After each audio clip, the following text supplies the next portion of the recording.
Buzz, MNC, and Olivia, Jose, Pumpkin Lunatic. Hello everyone, how are y'all doing today? How are y'all doing? How are y'all doing? And thank you so much to X Salem and Buzz21 for your subs. Thank you, thank you, thank you, thank you. X S S A click L E sh Thank you, Salem, Salem, Salem, and Buzz B sh H click U C C 21. Thank you, thank you. How's y'all's morning been? And afternoon, I guess. How's y'all's day been?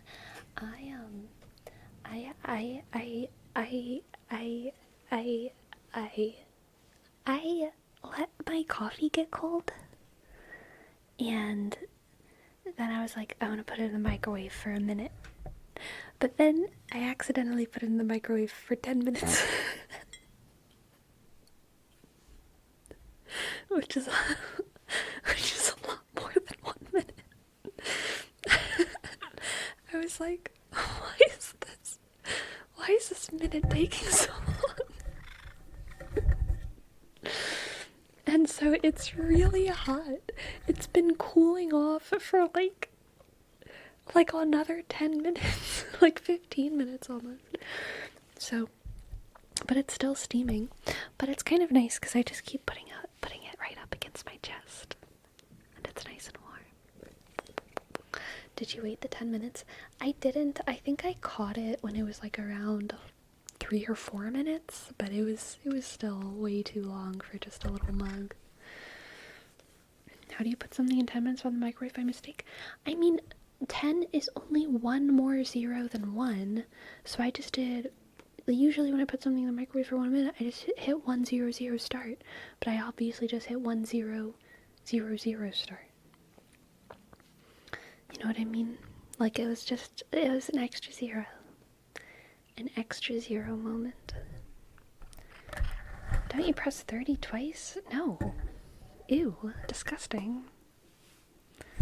Why would I do that when I can just hit 1 minute? If I had pressed 30s twice, I would end up putting my coffee in the microwave for 30 minutes and 30 seconds. Okay? That would not be good. That would be much worse. Much worse. It's good. Just got off work. Was about to get a bunch of stuff for a Halloween party. I'm throwing. Ooh, that's exciting. Bulbous beanbag. That's very exciting. It's very exciting.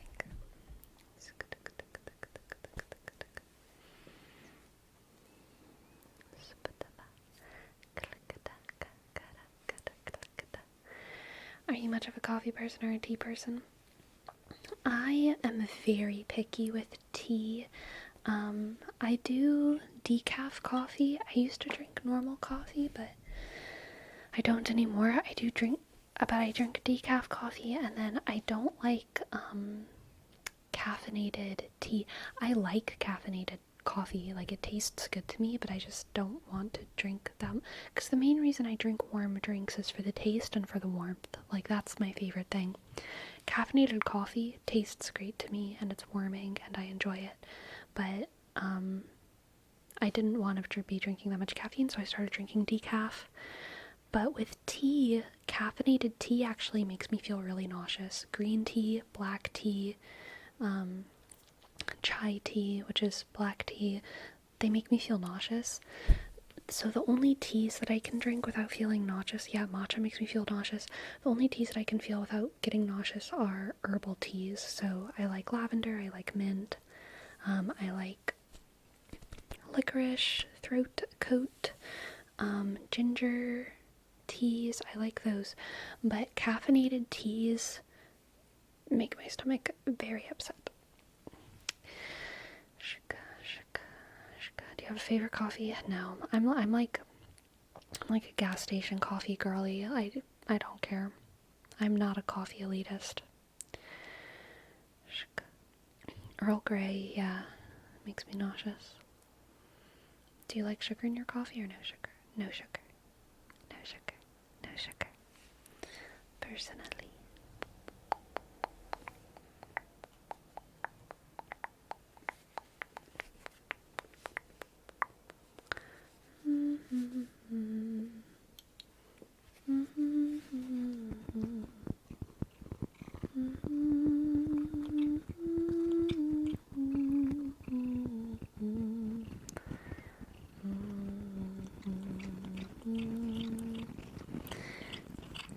Ah, yes, the sound of my cat aggressively licking my arm. So yesterday, after my stream, I actually had a really good upper body day at the gym. Really good. I had energy. I was surprised. But I had a full capacity upper body day. It was good. So I'm hoping today I can hit lower body with the same intensity.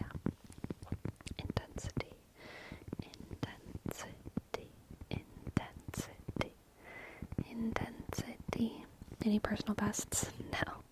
I actually did think about that. I feel like it's been a long time since I hit a personal best, but I'm kind of okay with that because I'm not really, I'm kind of just focused on like maintaining my strength and stuff right now. I'm not trying to push anything. Are you getting used to the night gym? Not really, not yet, but,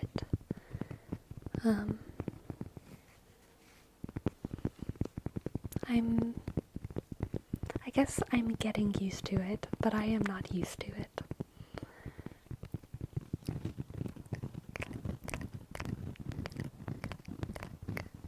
I did not go for a, walk or anything today, because I wanted to record this morning.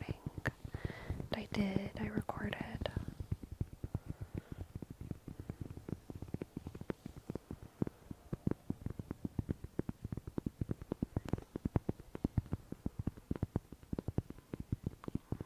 Have you been enjoying the nightly schedule, or are you missing the previous one? I'm neutral, I think. I like both. There's pros and cons for sure for both. It's nice waking up later because the sunrise is so much later now. Like, it's hard to do anything at 6 a.m. anymore just because it's so dark and cold and miserable. Like, I don't really want to be going to the gym that early anymore, but also I'm not totally used to going at night, I don't think, yet. So, there's pros and cons.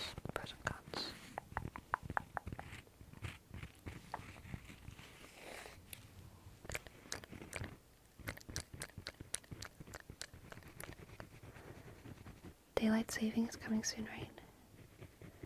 Oh, is it? I guess probably so, huh? Probably so.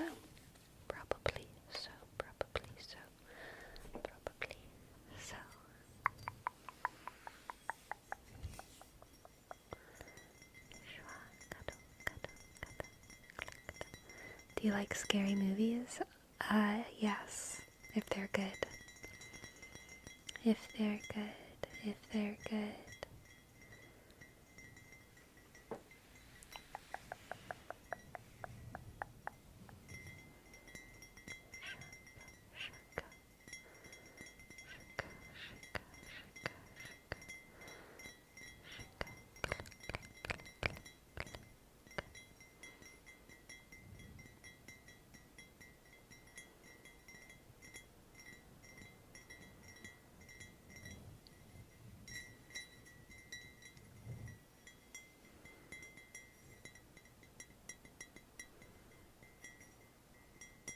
November 3rd, we fall back an hour. Thank you, Godfather Gabagool. You got the time intel. The time intel. to know.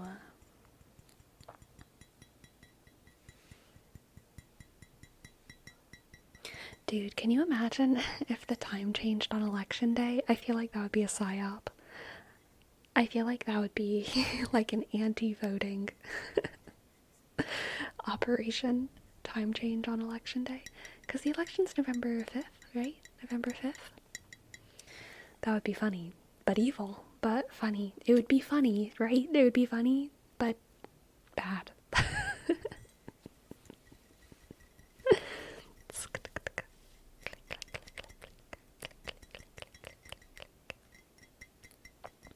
Sounds like the start to a sitcom. Yeah, it sounds like something you'd see in like, I don't know, some old comedy.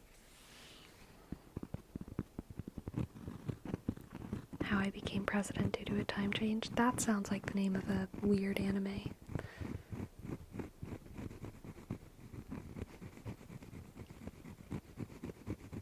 That's my bio. Funny but bad. Based.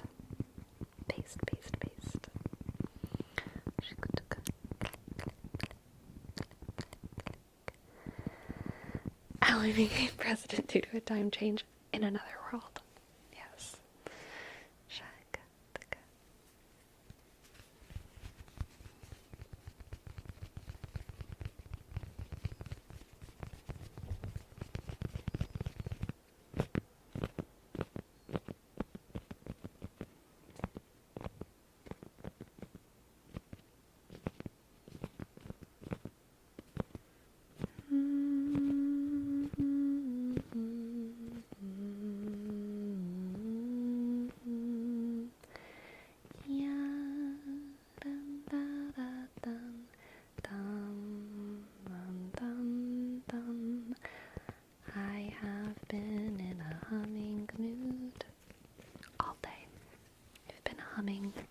Humming about the house. Meanwhile, my country doesn't have the time zones. It should. At least your country has time, Ucraniano. At least your country has time.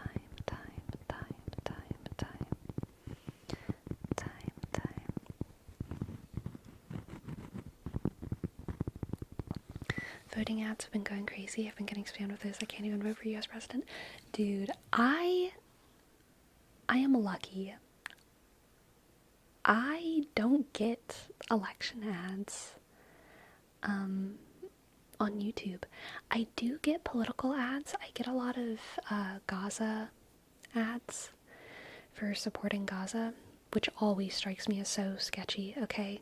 Like, I'm all about saving the world and helping people who need help, but a YouTube ad is sketchy, so sketchy to me. It feels so sketchy. I get a lot of like the girl saying wait a little bit and listen to me. I get so many. I've actually started screen recording them on my phone whenever I like can. I can't always get to it, you know, but I've tried to start screen recording weird ads that I get on YouTube. And yeah, my least favorite one is the one that's like, imagine your favorite kid. Now take away their clean water, their access to shelter, their food, their clothing. It's like, no. No. I'm not going to imagine that for my favorite child, actually.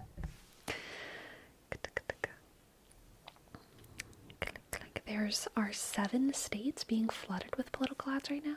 Oh, I guess the swing states, huh? That makes sense. We can export some of our time to the countries that don't have it. In return, they can send us cute things. American election is like a sitcom for Europeans. Like, what will Orange Man do next? I feel like a lot of Americans feel like that as well, honestly. YouTube ads are sketchy, doesn't even matter what they're advertising. Dude, let me see if I can show y'all the one that I recorded last night. This one's not a political one, but it was so weird. Okay, it's for a app apparently called Newsbreak. And it has this weird AI face on the app, or like on the ad, talking about this. It's so freaky. Look at this ad. What is happening? What the heck is this? So weird. So weird. So weird. So I recorded it. I think I'm gonna keep on this. I'm gonna keep recording weird ads. Wait, I missed it. Too bad, Destructicon. Okay, you'll have to watch the VOD. It's so weird. Creepy.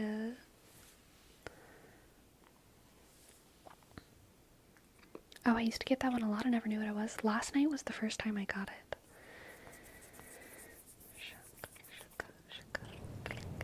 I joined stream with that ad and now I'm scared. It's okay. My cat is licking my arm to comfort me.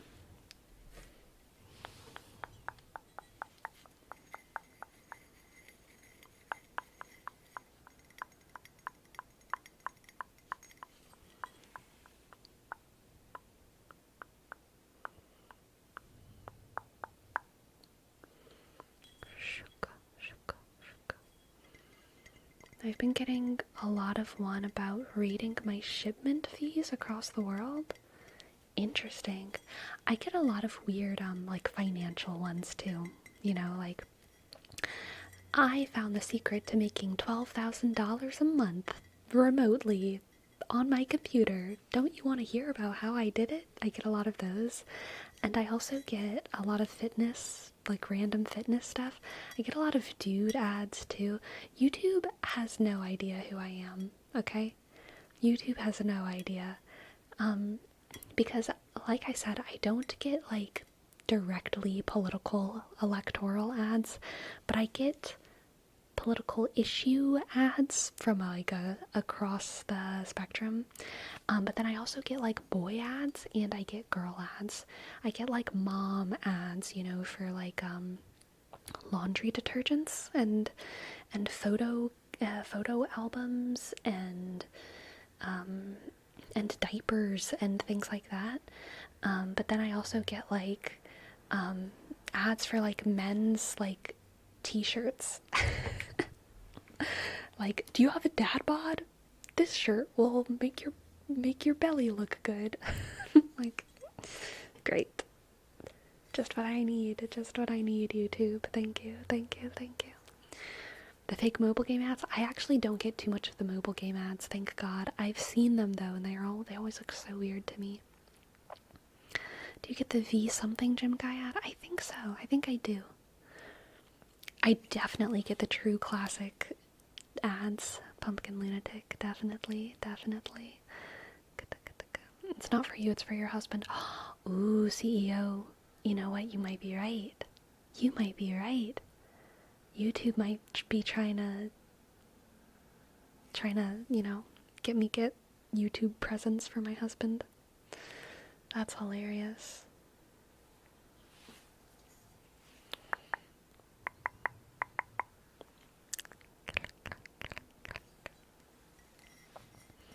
Does YouTube think you're a trad wife?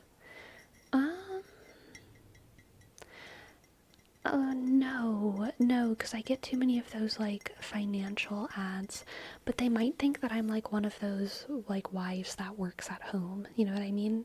Wives that, like, works at home with, like, 3 kids running around them doing their laundry, and meanwhile trying to make $12,000 a month doing Survey Monkey or something. They might think that that's what I am.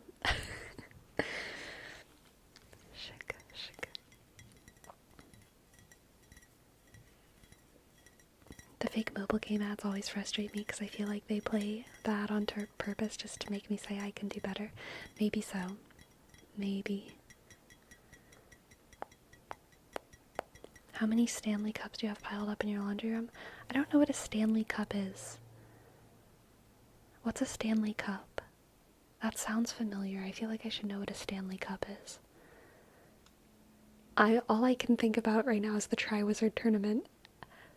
which I know doesn't make sense. What is the Stanley Cup? Oh, that's the Stanley Goblet. Thank you, Destructicon. Thank you, thank you. Oh, main prize for pro hockey? Oh, okay, okay.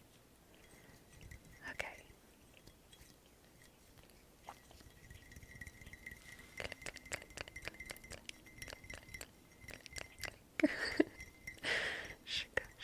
Hello, Ren Siren. Hello, Jamie.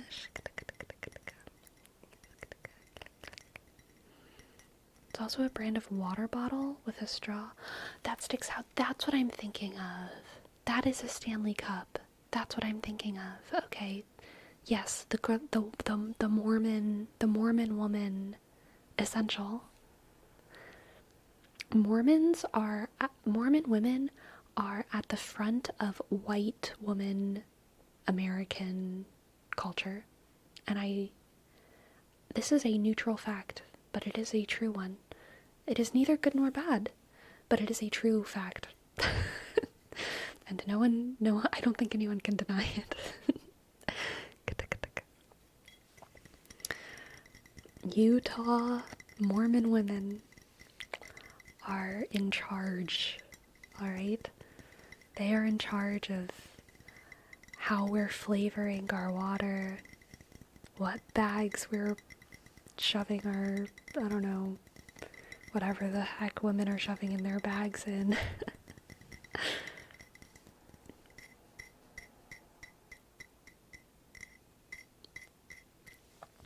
I saw some lady prep her daily Stanley water for the day. I swear that lady put 40 ounces of alcohol, and 80 ounces of juice. Okay, she's not Mormon.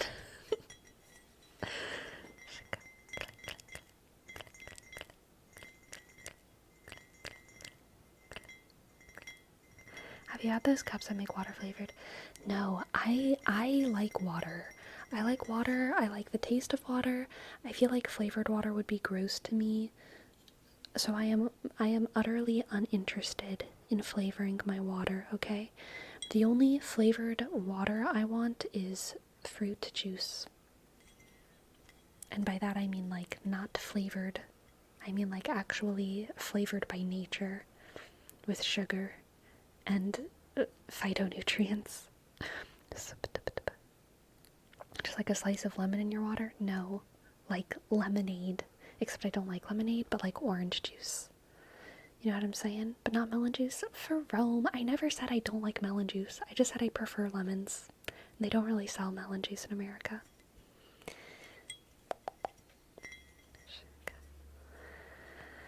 I'm convinced that your phone listens to you. One day I was having a conversation with my friends and we brought up Adidas and Nike. I swear to God, the moment I opened my Instagram, I got a whole bunch of ads about Adidas. Yeah, I feel like that as well. I feel like they are listening. Yes, yes, yes, yes, yes, yes, yes, yes, yes.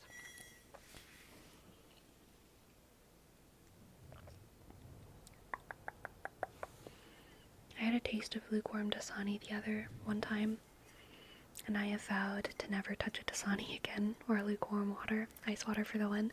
I used to be like an ice water person, but as I've gotten older, I like lukewarm water. I still like ice water sometimes, but I like room temperature water. Like water bottles though, like plastic water bottles, Aquafina, Dasani, Fuji, they start tasting weird after a while, for sure. Those things are only good for one day max. Sunny D is not juice. You're right, Ogden. Sunny D is not juice. It is the nectar of the gods. Sunny D, whenever I was a kid, Sunny D was what I got at gas stations. Honestly, I should start doing that again. Every time I go to a gas station, I want Sunny D. It's so good. Sunny D kid. Yes, I was a Sunny D kid. 100%. 100%.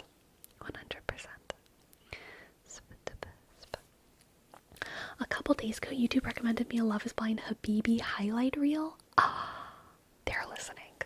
They're absolutely listening.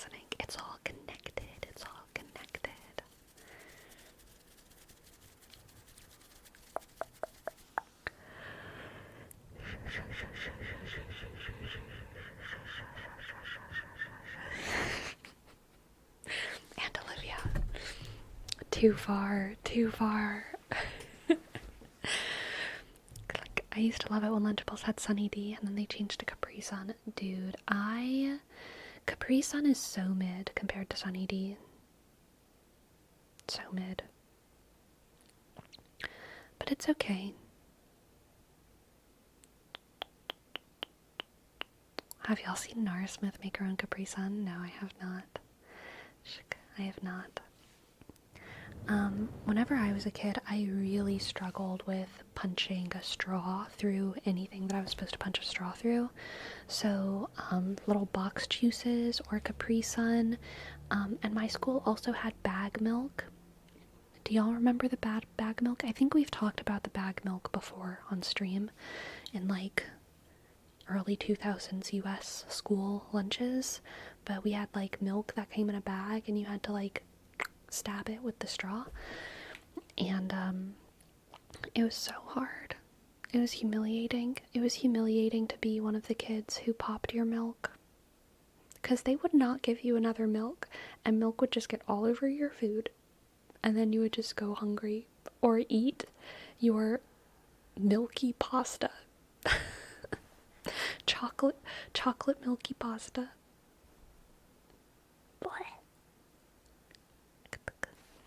We had bag milk in the late 90s. South Texas and North Mexico didn't have bag milk, but we did have bag soda. Oh yeah, I remember hearing about that. Bag milk must have been regional because I've never seen it. It makes sense to me if it was in the 90s and early 2000s.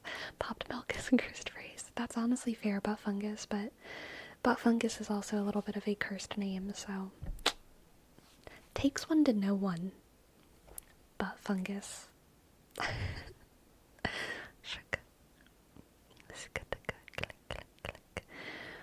Remember those tiny boxes of cereal that they tried to tell you turned into a bowl so you could pour milk into it and eat the cereal? Oh yeah, I remember those. I used to get those at hotels sometimes, like free hotel breakfast. I feel like sometimes included that. I thought bagged milk was Canadian. Not over here. I remember in school we didn't have bag milk, but we did have bag soda and bag orange juice. I don't remember bag orange juice, but I definitely remember the bag milk. The bag milk. The bag milk. Sunk Knuckle, thank you for your prime. Hello, hello.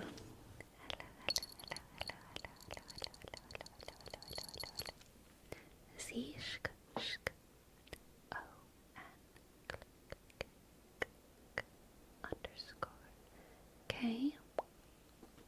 N U C K L E. Thank you, Zonk Knuckle. Zonk Knuckle. Zonk Knuckle. Other countries in the US have milk that doesn't need to be refrigerated. Other countries have eggs that don't need to be refrigerated. Did y'all know that? Other countries, they just put their eggs like in the fruit bowl. Like they'll have like a fruit bowl on the table with like their oranges and their eggs. Except probably not their oranges because they're in other countries.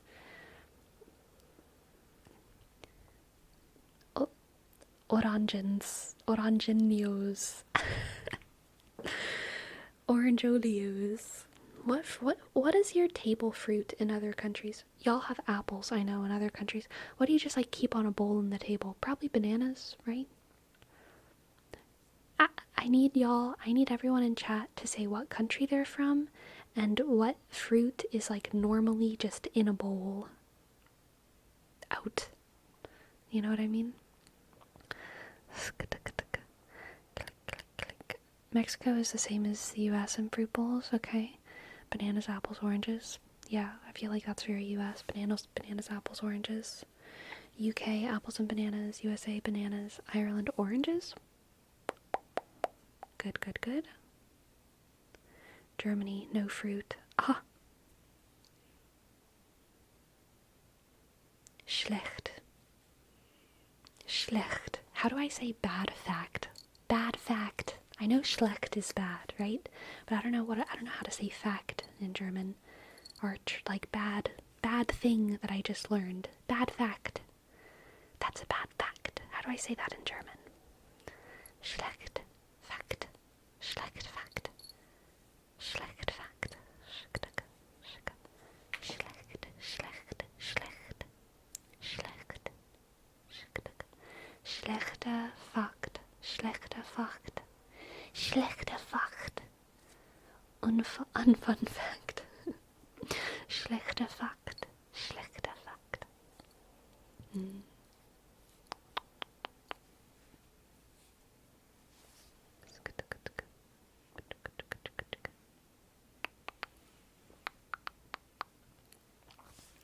Europeans have no fruit because it's so expensive. Dude, that's honestly one of the reasons I don't think I could ever like live in Europe long term. For real, like I'm such a fruit girl. I could do South Asia, you know? I could do South Asia. I could do Australia. I could do South America. But like Canada, Europe, it's too cold for my fruit desires.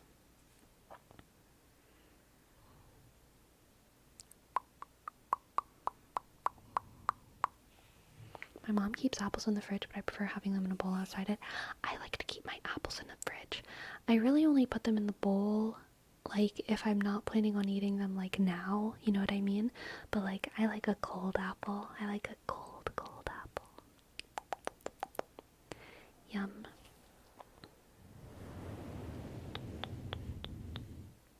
Fruit's not expensive in Europe.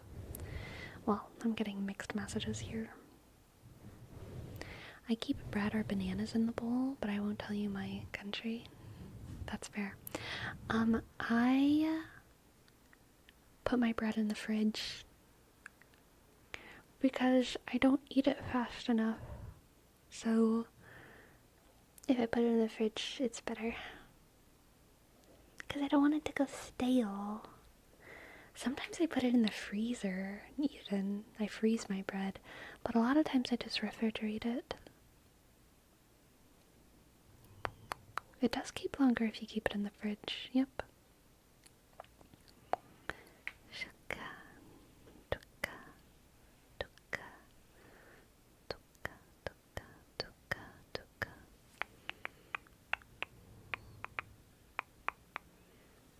Shuka, tuka, tuka.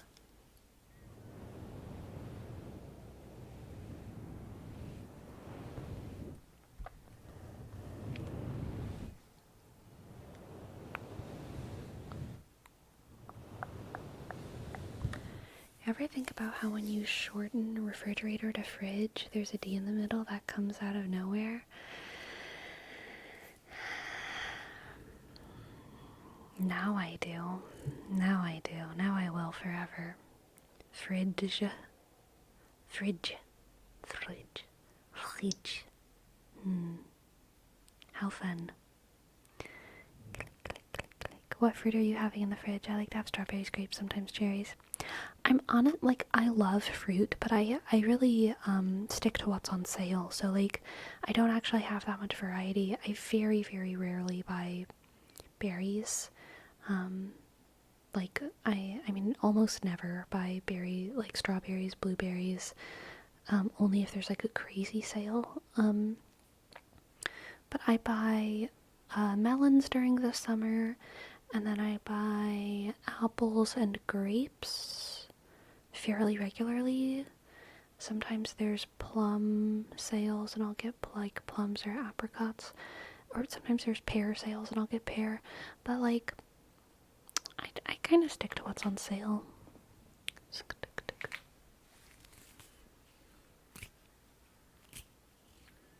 Frozen blueberries do go hard.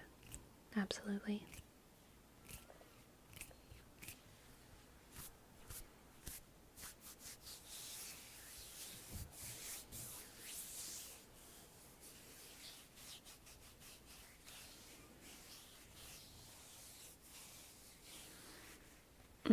Yes, frozen grapes. So good. So good. So good. So good.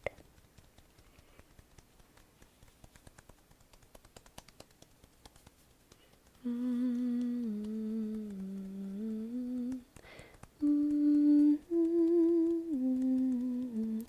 about frozen blueberries? Frozen blueberries are good. You know, it's also super underrated. Dried blueberries. Ooh, they're so good. They do definitely make you turn colors though, like your lips and your fingers, but dried blueberries are like so good. Why don't let me start that sentence over again. Why doesn't anyone dry strawberries? I've never had a dried strawberry.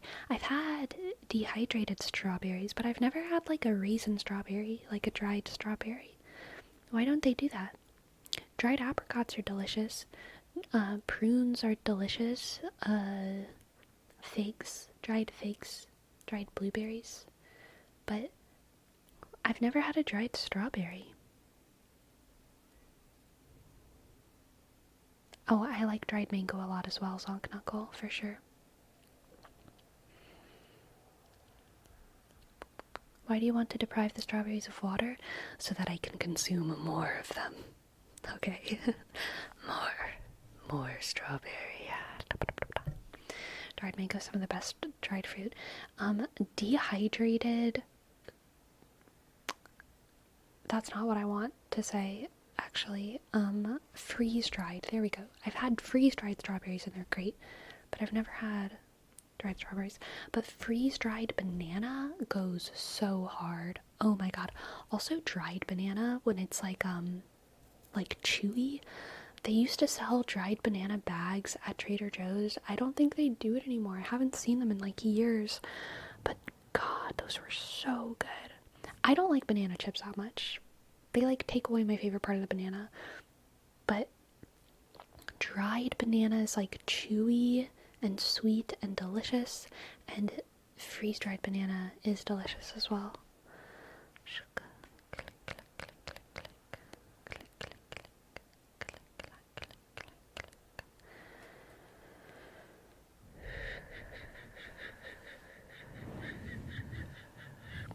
Have you had plantain chips? Yeah, they're fine. I don't think they're really much better than like potato chips, but that's because plantains are basically potatoes.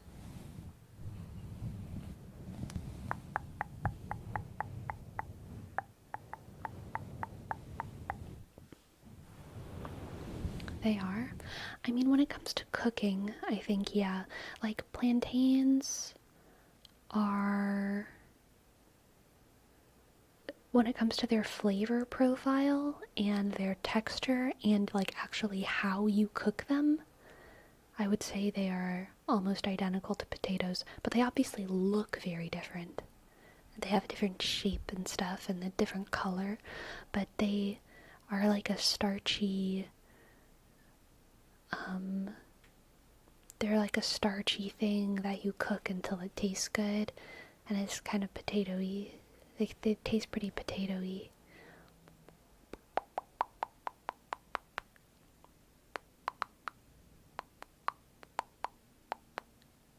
Aren't plantains more akin to bananas? No. They are more closely related to bananas, and they look like bananas. But in food, they taste, like potatoes. Which is delicious. I don't say that as a bad thing. I'm just saying they're no banana, okay? They're more potato than banana with their flavor. Fried plantains are good though. Yum, yum, yum. That is also true though, and Olivia. If you let them turn totally black, they start getting a little sweet.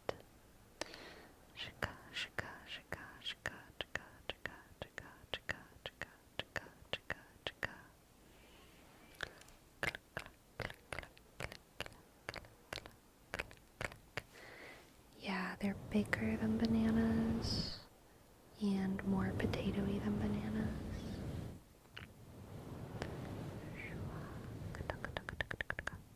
Is there any particular non-vegan food that you really miss?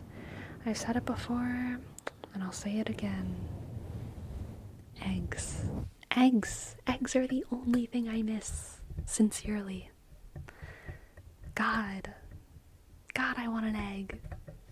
tofu scramble is delicious, you know? Like, I love tofu scramble. But there's just nothing like a boiled egg. There's nothing like a poached egg. Like, eggs are so unique. Eggs are so unique. And I miss eggs. But the things we do for our principles. I hate how eggplant isn't actually a plant of eggs. Dude, me too. If eggplant could grow out of the ground, oh my god, or sorry, not eggplant. If eggs could grow out of the ground instead of chickens' butts, I would be happy. But instead, eggs are growing out of chicken butts. Not butts, cloacas. If you want to be specific. Sorry for the chickens in the chat. I'll call it your cloaca, not your butt.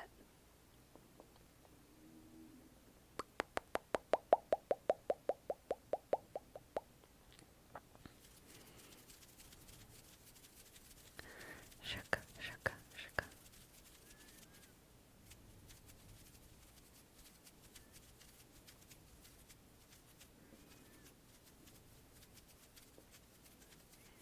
Isn't it a long A sound, cloaca? I think you're right. Yeah, burnout clubness as well. Sorry to the chickens in the chat. Okay, cloaca. Oh my god, the chickens are messaging me. Everyone's saying it's cloaca, not cloaca. Oh my god. I've heard it both ways. NASA, you don't have to defend me, okay? If you've heard it both ways, the other people have been wrong too. I think it is pronounced cloaca. It's just a bad habit. It's a bad habit for people who've read it before they've heard it. We're all wrong.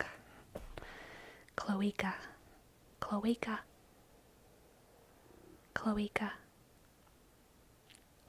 So I worked at a vegan restaurant for a long time, and at a certain point in the vegan restaurant's career, we started serving breakfast, which was super exciting because we didn't really have like unique breakfast options at first. But we started doing breakfast, and our owner decided that we would have the vegan option for anything that had eggs, and we would also have normal eggs as an option. So we started having eggs in the kitchen, which I fought against with all of my might, but little old me was not strong enough. And it was understandably a very confusing transition for our customers to like start seeing like the option even existing on the menu. And it was also confusing in the kitchen, and it was like hard to talk about, and it made communication difficult in a lot of ways. And I wanted to institute a situation where the default egg was vegan egg, because the default everything in the restaurant was vegan, right? It was a vegan restaurant, so the default egg should be the vegan egg. But if the customers preferred, they could order a cloacal egg. I wanted to put that on the menu, like a star. You can ask for cloacal egg if you prefer. But the boss said no.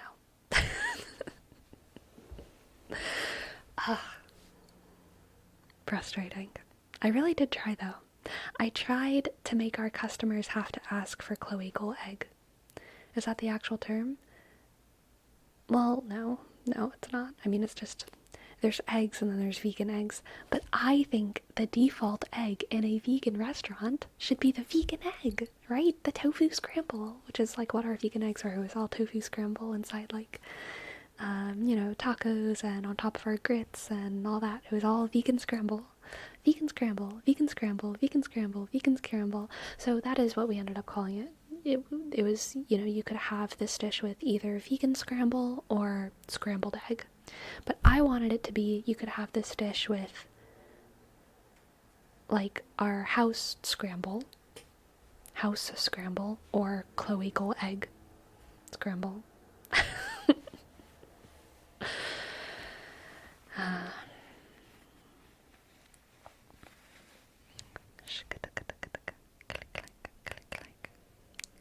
It's tough to be a strictly vegan restaurant. Yeah, it is. And honestly, like, most of our customer base was not vegan, so they were happy about it. They were happy to have non-vegan eggs.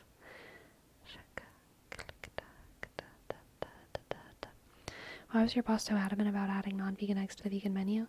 To make the menu, the breakfast menu, like, more exciting as like a launch for the community. Because it was still a healthy restaurant, you know, it was still like healthy breakfast stuff, so people were still hype about it. Mortis, hello, thank you so much for your tip. Thank you, Mortis. I would love to give you a reading.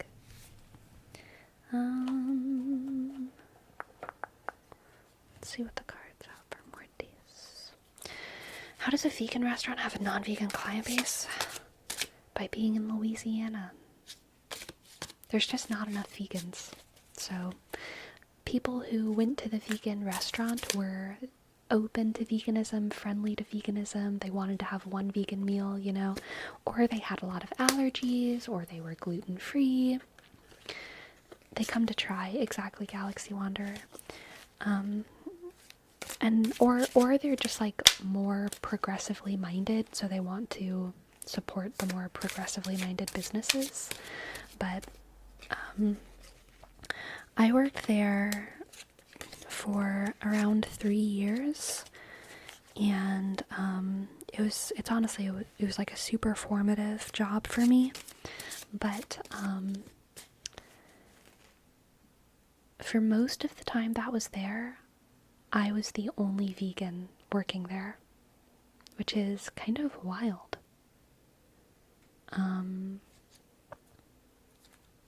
But it is true. It is true. Let's see what the cards have for Mortis. Nova, thank you for your sub.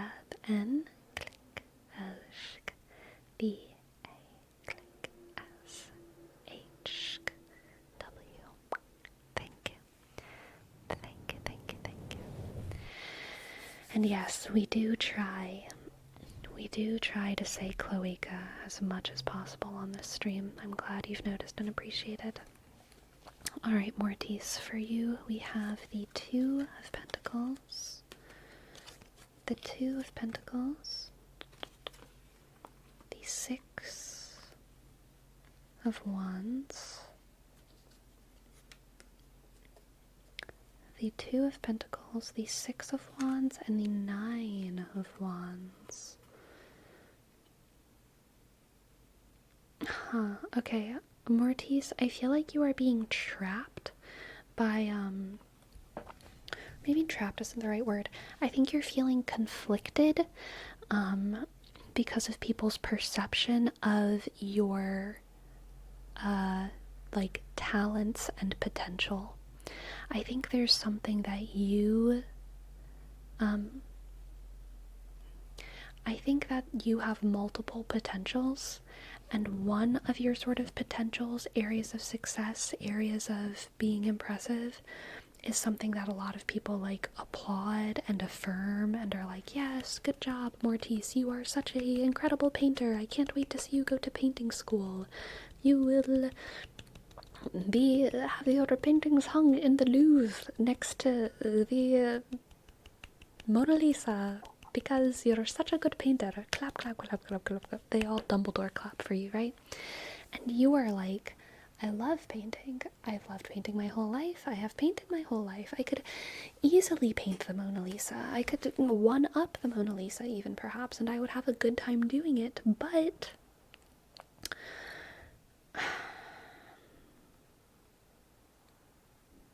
I also am really good at coding. And no one sees that.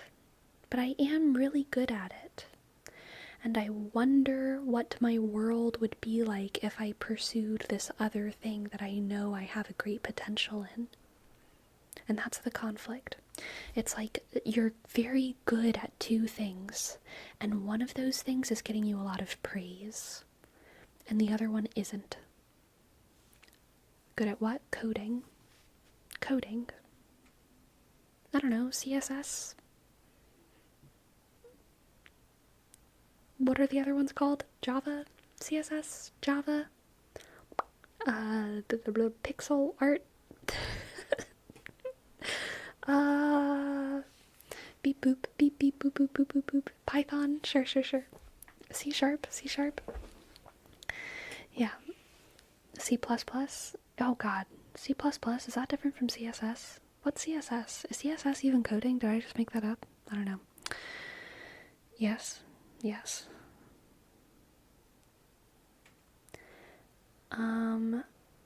Anyway, there's multiple things that you're good at, and people are only recognizing one. So there's a conflict there. Let's get another card. Six of Swords. Interesting.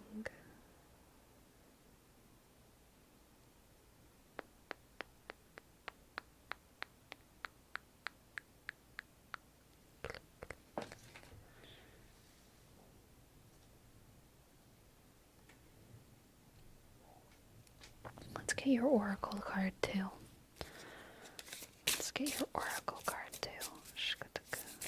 How do you handle these multiple potentials? Multiple potentials inside of your mind. Alcohol. Okay, that does give us some clarity. Defense and alliance. Protect yourself from those who do not wish you well, yet offer your help to those who most need it. There's your answer. So the question for you that you should ask yourself, Mortis, isn't which one of these things am I better at? Which one of these things can I have more fun with? Because you're going to have fun and be incredibly good at both or all. The question that you can ask yourself that can actually kind of give you motivation and answers with what you should do is which skill is going to pursuing which path is going to help me, pursuing which path is going to help me help the most people, spread the most joy. Offer help to those who most need it. And the applause that you receive, the recognition that you receive from people who don't have your best interests at heart is frankly irrelevant. All right, Mortis? All right.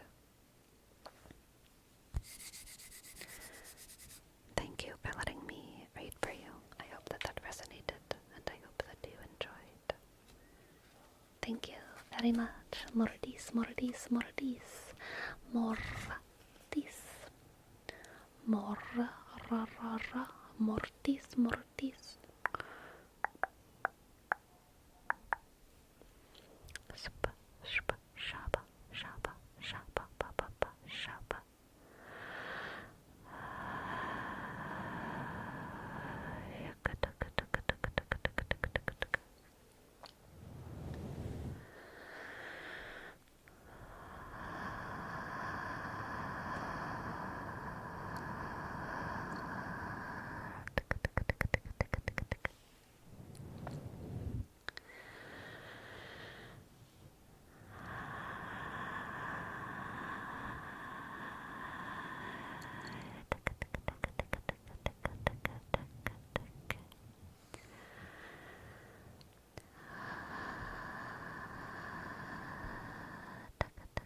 I finished the season's Love is Blind. I'm so bored. I can't finish the last episode. The last episode was kind of meh. I know I can't finish it. I'm like 20 minutes into it and I literally can't finish it. I'm so bored. I'm so bored. I don't know what to do. I feel like it's my social obligation as a citizen of this country to finish this show. I have to finish this show. But I'm so bored. I may be Brady. Thank you for your sub. Thank you for your sub. Thank you, thank you, thank you, thank you, thank you. Click, click. I am shk. Hey, ysk. B shk. E B sk sk. R click. A shk. D Y sk. Thank you. Thank you, thank you, thank you, thank you, thank you. Anyone else find they struggle to actually fall asleep to Sleepy? She's too engaging to listen to. It's wild.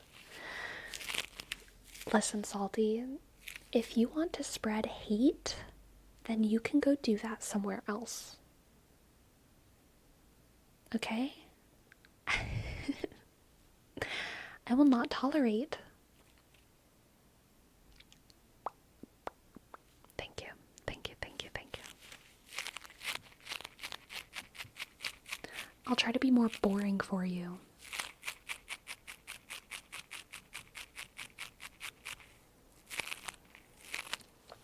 I will say at the beginning of the Love is Blind episode with Marissa and I forgot his name, Ramses. It's such a cool name. God, I can't believe I forget. Marissa and Ramses, they had a breakup at the beginning of the last episode, and it was one of the saddest Love is Blind breakups. I was about to say, one of the saddest ASMR breakups, which is funny. It was one of the saddest Love is Blind breakups, I think, of any of the seasons, because it felt very real to me. It really felt like two normal people who love and cared about each other a lot breaking up, and it was sad. It was sad. They hugged, and they were both crying and hugging, and then Marissa was like just like breaking down completely. Oh my god. It was so sad. It was so sad. Seeing breakups where people are like screaming at each other and like flapping their arms and like walking out is like so unrelatable to me. Like it's like, you're a fictional character. You know, I'm watching TV right now. This is fiction. You're a little wild. But seeing people like cry and hug and say like, please, are you sure? Are you sure? How is this happening when I love you so much? Are you sure? Please? And then like that people like returning the hugs and then them just like sadly walking away. Oh my god, it breaks my heart. And Galaxy Wanderer, thank you for your sub 3 months in advance. I appreciate it. Thank you, thank you, thank you. G A L A X Y underscore W A D E R E Thank you, thank you, thank you. And Tim Last, thank you for your 300 bits. Thank you for the bitties. And thank you for your 200 more bits. Thank you, thank you, thank you. I'm from Russia and you have cool ASMR. Thank you. I'm from the US. You have a cold country.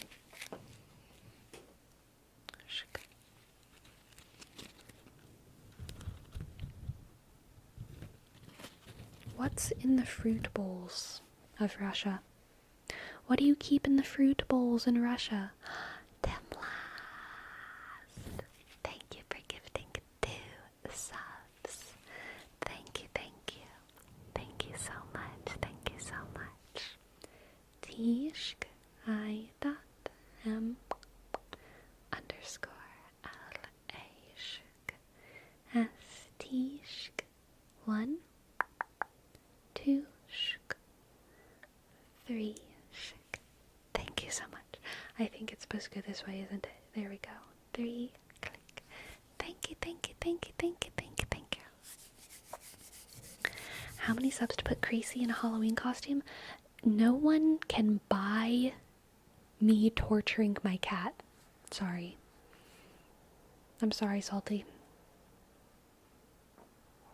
I'm sorry.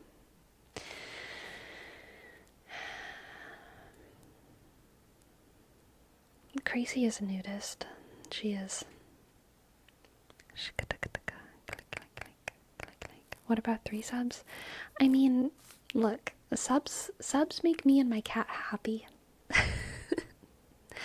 How about the costume of joy and prosperity?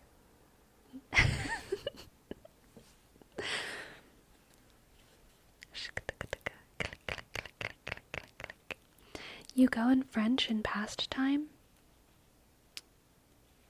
I've never time traveled. I'm sorry.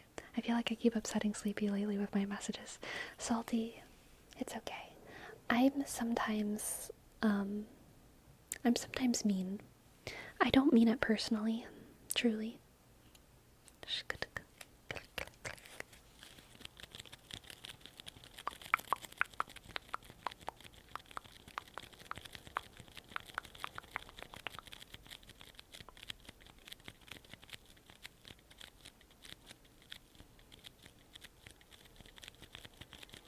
Crazy already looks perfect. She doesn't need a costume.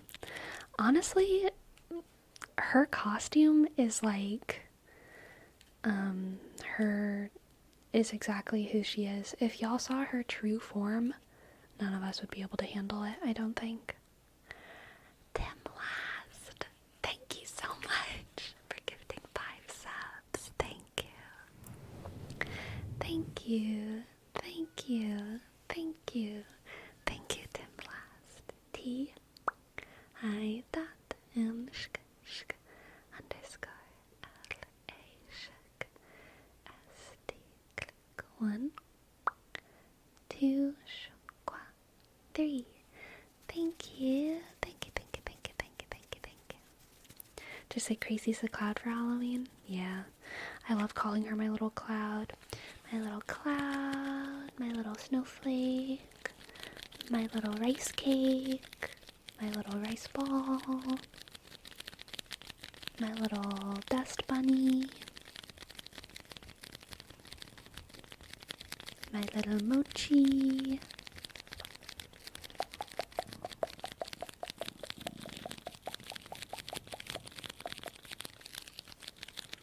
My little ghost, my little ghosty. Does a little ghosty want to hop on my lap? Or maybe? Come up here, girl. You can jump up. No one's stopping ya. Meow. Meow. She's just making noises and walking around my chair. Come on.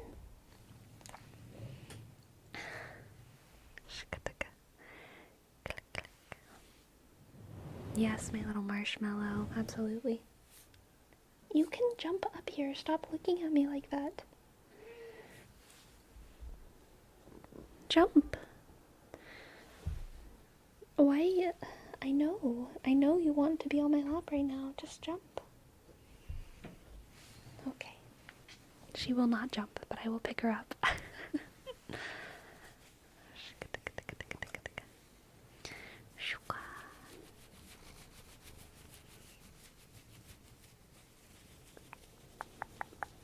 Hello cat, hello cat.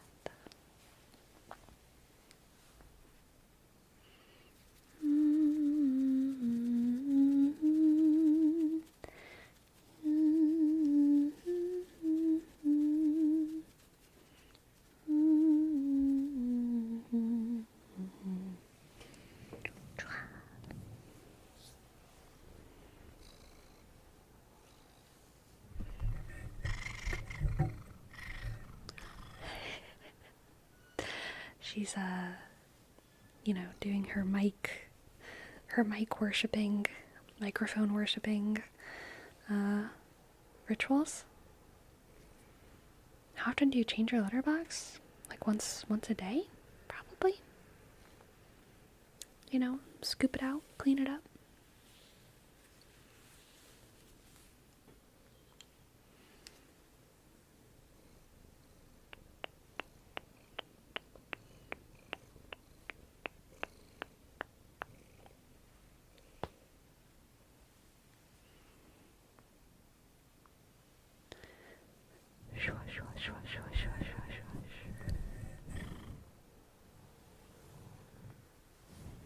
Would you like to say hi to chat? Would you like to say hi to chat?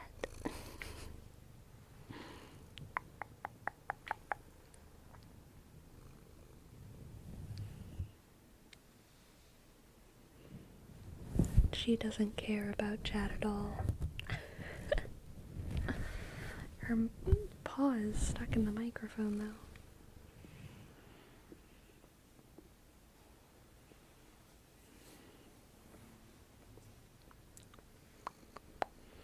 I know you shared your Catholic, but do you believe I said that weird. Reincarnation is somehow possible?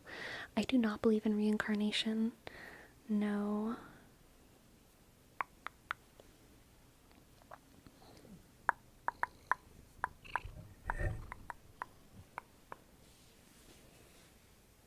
But I do believe in inherited sort of demons, and to an extent I would say like inherited like gifts from the Holy Spirit and things like that. So I do believe that there's a sort of genealogy of spiritual stuff. Christy Schuyler, thank you so much for your raid. Thank you. Hello. Welcome in. So glad to meet you all. Hello, Christy Schuyler. Thank you for your raid. Thank you. My name is Sleepy, and I make ASMR on Twitch and YouTube. Thank you. Hello, Cookies. Welcome, Cookies. My cat is headbutting my microphone away from my body.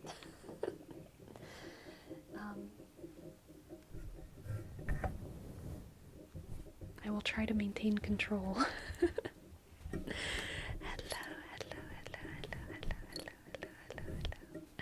And Sarah the King, thank you for your prime. Thank you.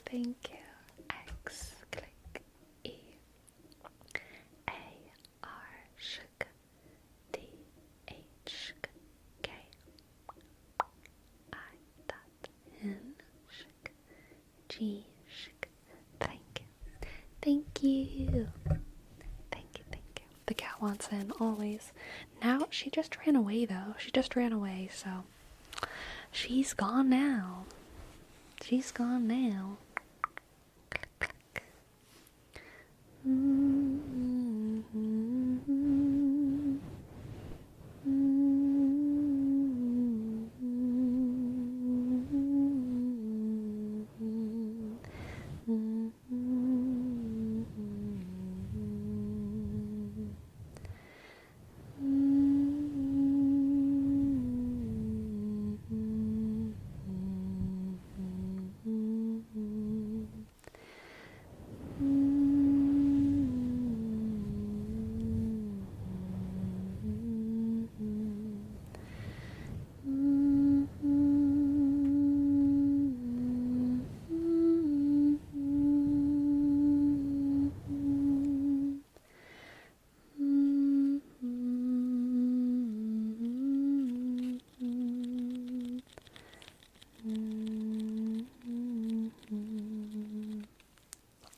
Crazy.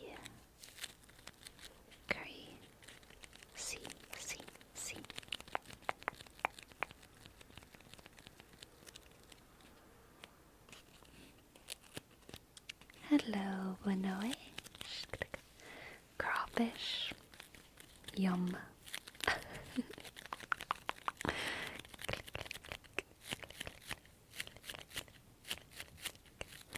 No, Raise, you take that back. It's not crazy.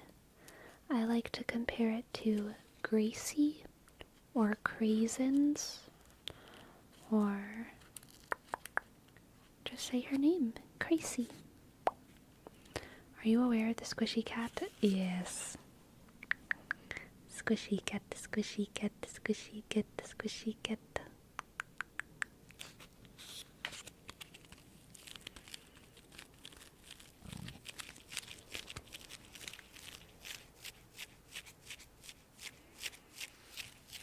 Have a good lurk, Christy Schuyler. Eat well, sleep well. Be kind to yourself.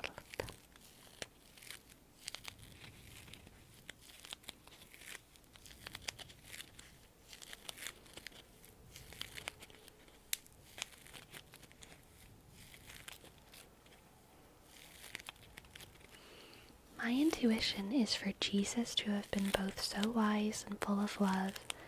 He must have gone through many incarnations before and learned so much from each. Interesting. I'm not offended by it, but it definitely doesn't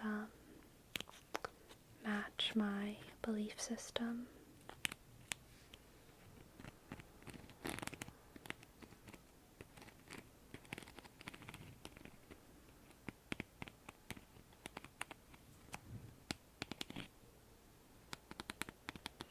I think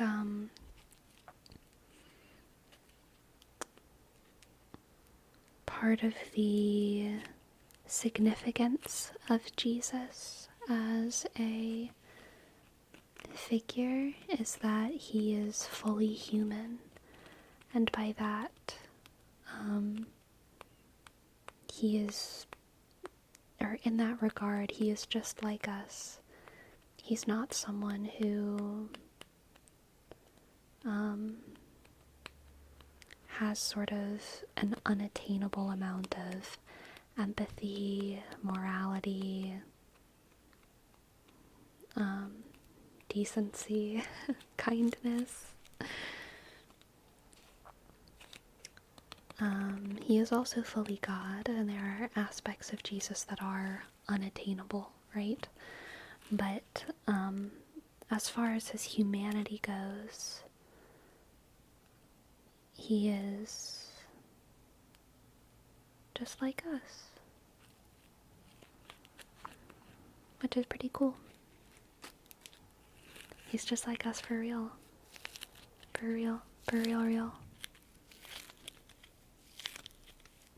I love your YouTube ASMR. Glad YouTube pushed your content towards me. Aw, thank you. Thank you, Phil Slaya.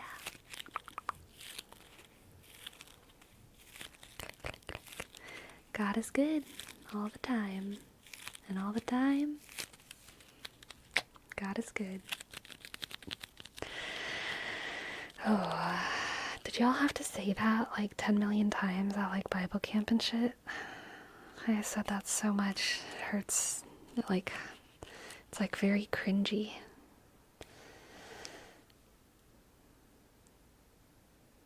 I never went to Bible camp. I didn't actually go to Bible camp either, but I went to like retreats and like Bible studies that lasted like a weekend. I don't know.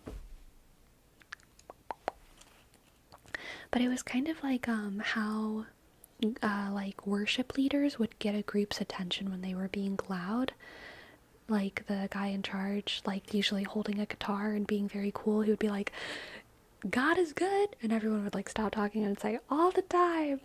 And then he would say, and all the time, and everyone would say, God is good. And that was like, you know, how you kind of got the crowd to shut up and listen. But oh, it happened so often that the phrase itself is like, ugh, in my head now. God is good all the time, and all the time God is good. Ba-da-doop.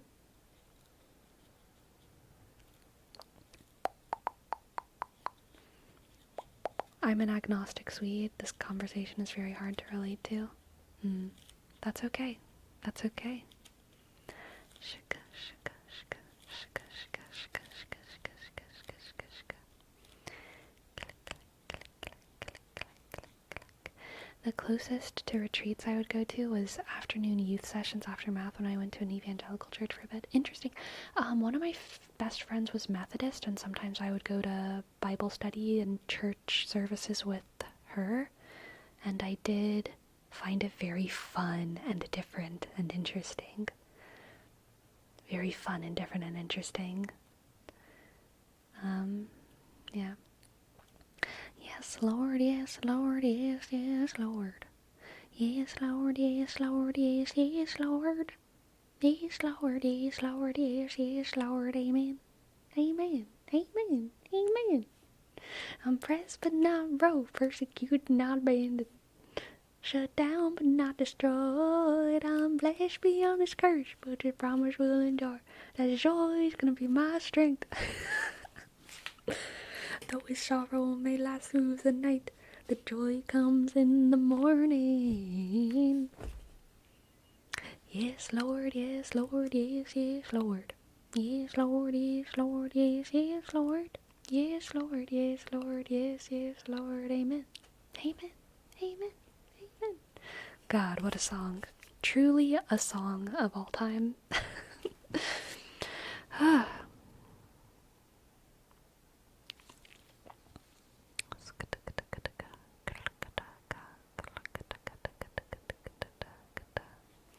Why am I imagining Dolly Parton singing that? Dude, I don't know. She's way too cool. She's way too cool to be singing Yes, Lord. I myself was a Reddit-tier atheist until a few years ago, based, and then I started to get more interested in religion. Then one night I had this moment where it just all made sense all of a sudden, and now I'm converting to Catholicism. Oh my god! That's why I always enjoy when you talk about Jesus. Dude, more teas! Congratulations! Welcome! That's so exciting! That's so exciting! That's so cool. LMAO, is that country music? No. It is unfortunately just like shitty church music, but it is an earworm. Oh my god. A lot of church music is like very bad and like very cringe, and that is definitely of the bad and cringe variety, but it is an earworm and it gets stuck in your head. And so whenever I sing it in a dumb way to remind myself it's dumb, no matter how catchy it is. Sounds like folk gospel. No, it's not even folk gospel. It's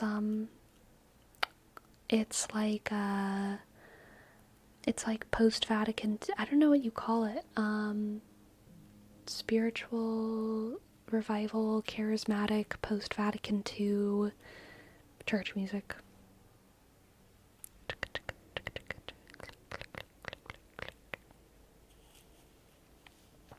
Post-spiritual core.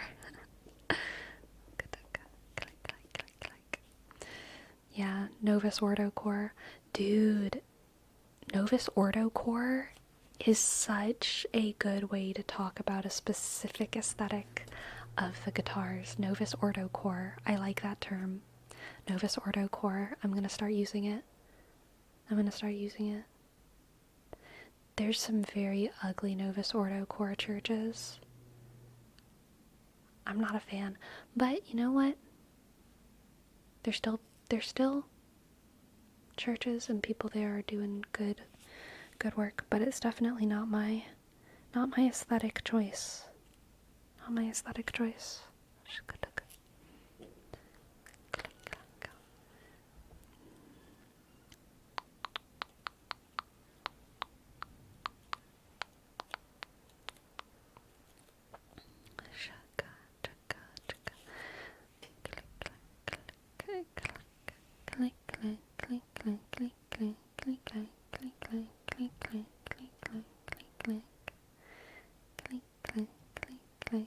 The church pipe organs are magnificent, though. Yes, I'm Latin mass core. Okay, that's my favorite.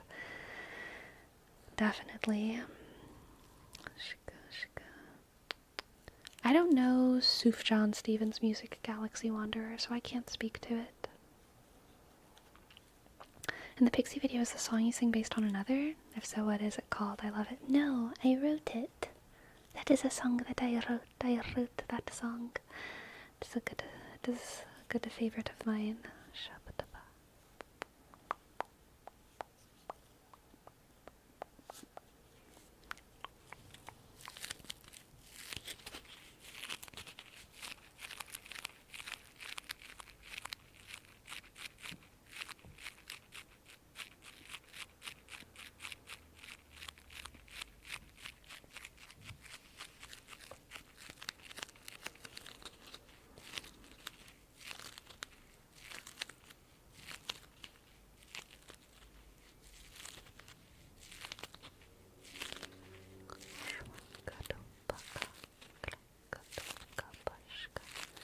Starts playing old hymns.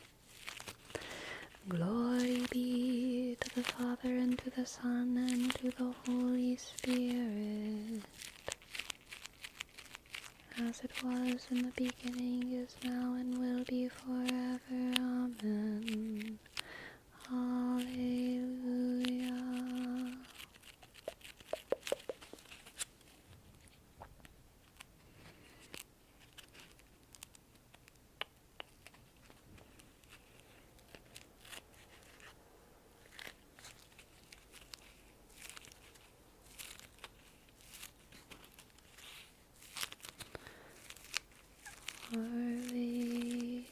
This is the one that I always have a hard time knowing what pitch to start on.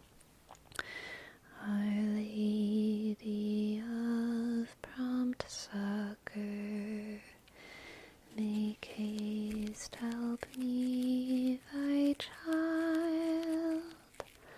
Lady of prompt succor, make haste help me, thy child. I started too low. Lady, so let's start higher. Lady of prompt succor, make haste help me, thy child.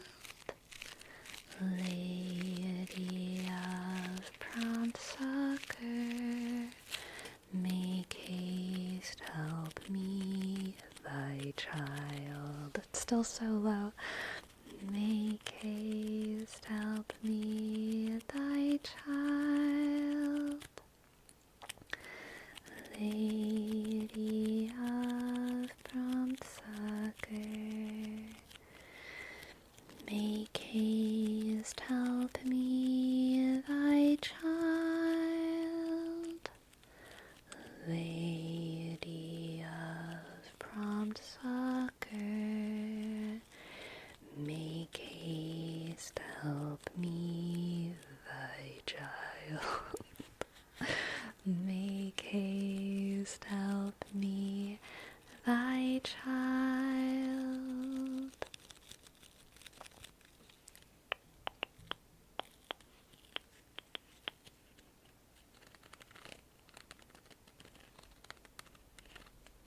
Most of what I know from Christian music is kind of old school, DC talk, audio, adrenaline, jars of clay. I honestly don't know,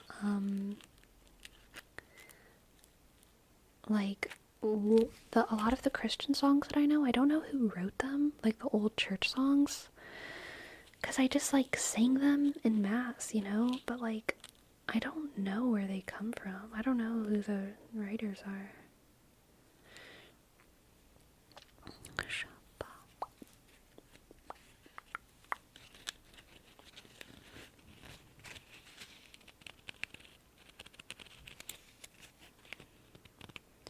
Yada dun da dun dun.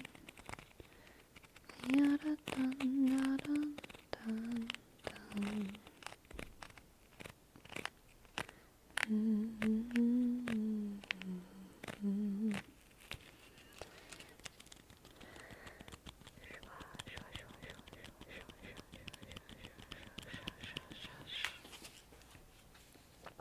A lot of the songs of unknown authors.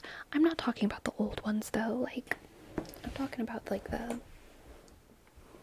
70s, 80s, 90s ones that I know have known authors, but I don't know, I have no idea who wrote them at all. No idea. I have a playlist on Spotify of like my favorite old church songs. But I mean, I don't think the people that on Spotify that I have saved are like the original singers of them. But I know one of my favorites, one of my old classic favorites was Here I Am, Lord. I love Here I Am, Lord. Here I am, Lord. Is it I, Lord? I have heard you calling in the night. I will go, Lord, if you need me. I will hold your people in my heart. Love that one.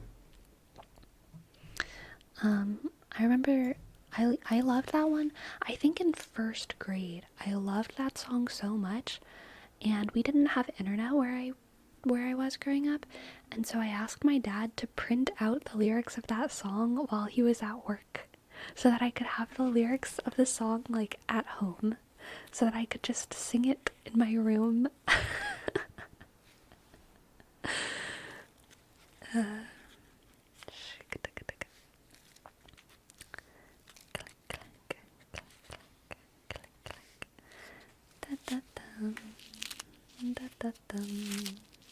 I love that song. Yeah, it's a good one. What's one that goes, make me a channel of peace? Oh, that's the Prayer to St. Francis song. I like that one as well, too. Make me a channel of your peace.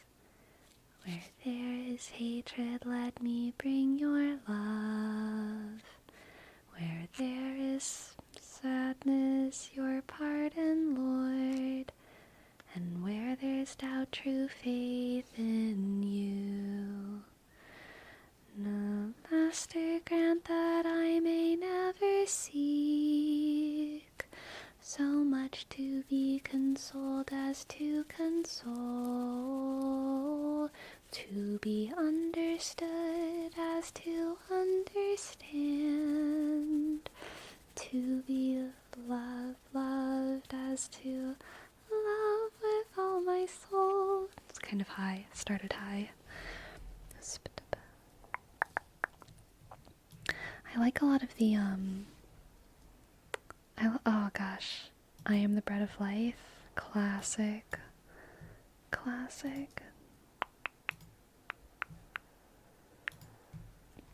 I am the bread of life. He who comes to me shall not hunger. He who believes in me shall not thirst. No one can come to me unless my Father draw him, and I will raise you up. That one gets crazy high. Not even gonna do it. Not enough boink. Thank you for your sub. Thank you so much for your sub. Thank you. I have these freaking things on my hands. And click. Oh, shk. Disk. E. N. Shk. O. U. Shk. G. Shk. H. B. Click. O. Shk. I. Dot. N. K. Shk. Thank you. That's the Franciscan prayer. Yeah, it's this prayer of St. Francis. Then make me a channel of your peace. I actually didn't know this at the time, but Here I Am, Lord, and a lot of people don't know this, but Here I Am, Lord is one of the, it's not an ancient song, but the moment that's described is a lot of times what people refer to as like the beginning of the Carmelite order, the beginning of the monks of Mount Carmel was Elijah, right? Elijah. It was after him that there started to be monks living on Mount Carmel, according to oral tradition. So it's considered to be a Carmelite song. Here I Am, Lord. I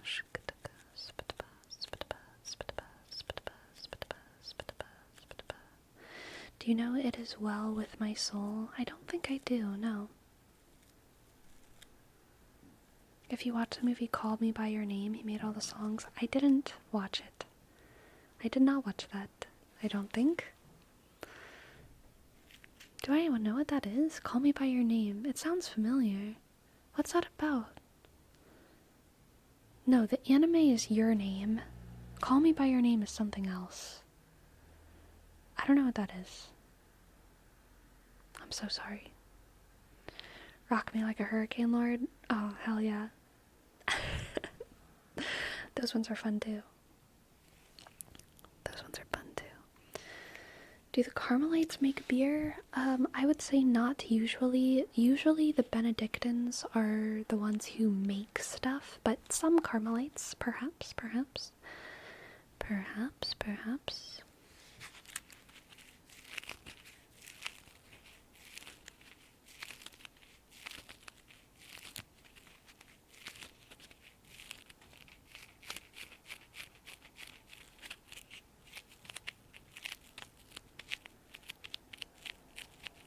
All people that on earth do dwell. I don't think I know that one either.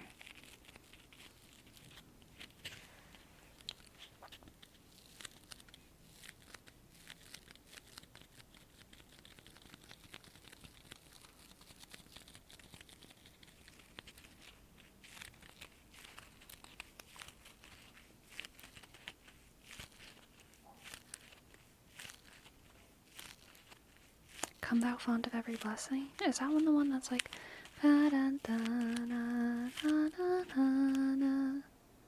Is that come thou font of every blessing? Come thou font of every blessing. Yeah, okay.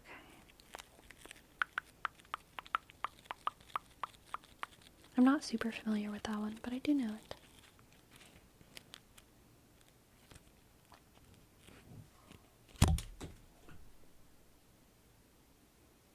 Did y'all see that?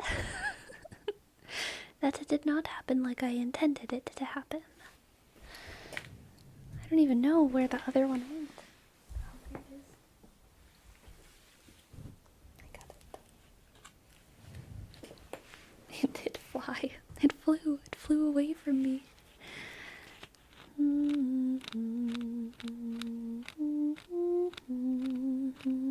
Physics is wild. Dude, physics keeps getting crazier. I feel like physics keeps getting crazier.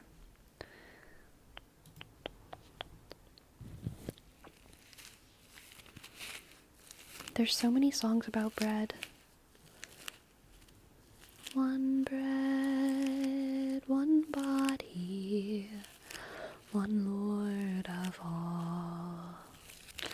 One cup of blessing which we bless, and we, though many, throughout the earth, we are one body in this one Lord.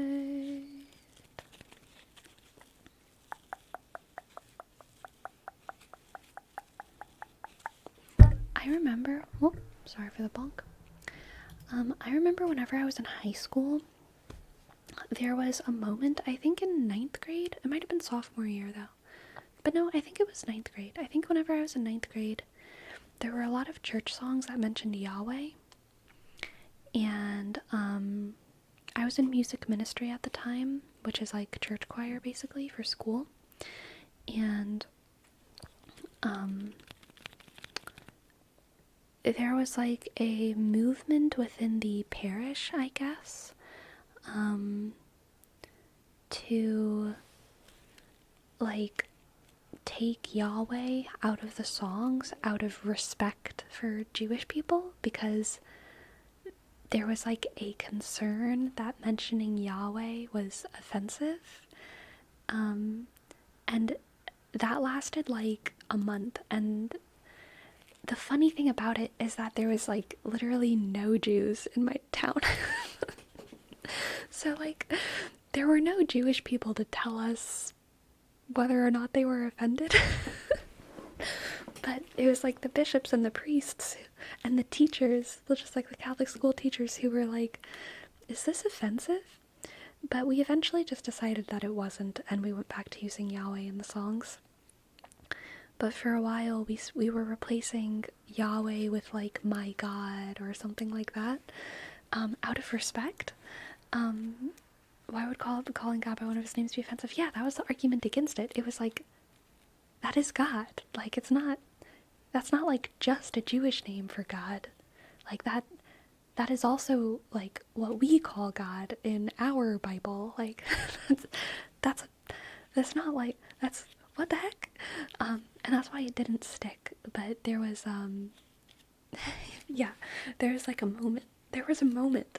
There was at least, like, 2 masses where we replaced Yahweh with, I think my God was what we replaced it with, which I think is very funny.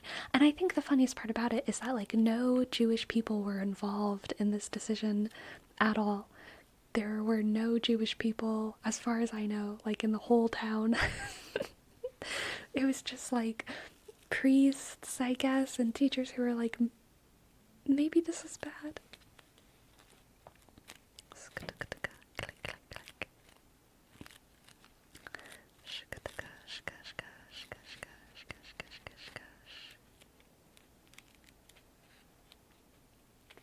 Yeah. I do think that's true, Destructicon.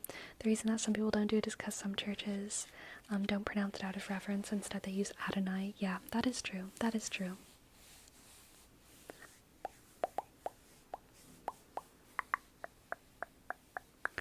I had a good arm day yesterday, y'all.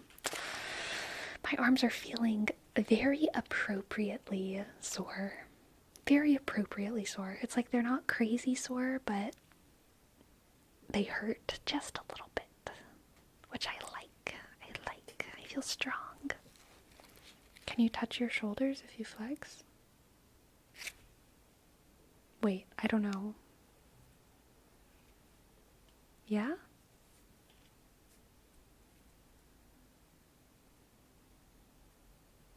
Oh, this should, like, hurt?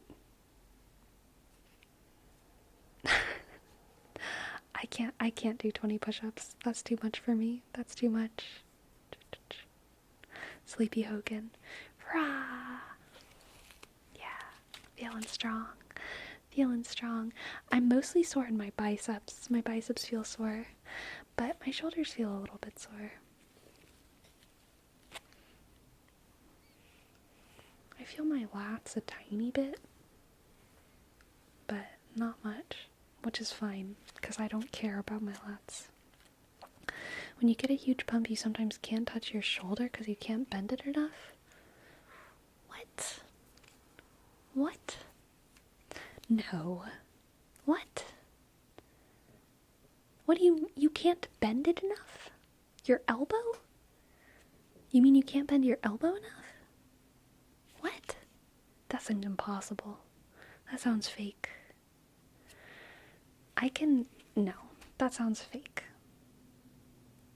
That sounds like a boy problem.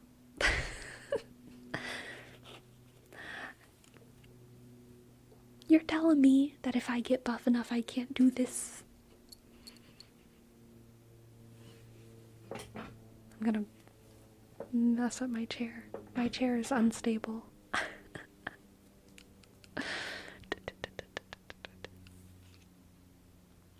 I can understand for super huge bodybuilders, but I feel like you have to have biceps that stop you, I guess. Yeah, I mean, I guess that makes sense if my bicep was like all the way up to here. But look, that's never gonna happen.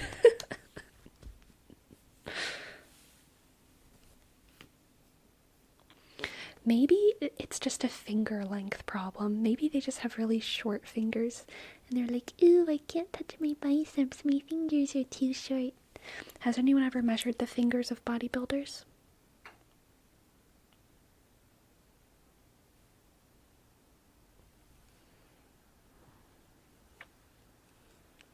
I think they have very short fingers.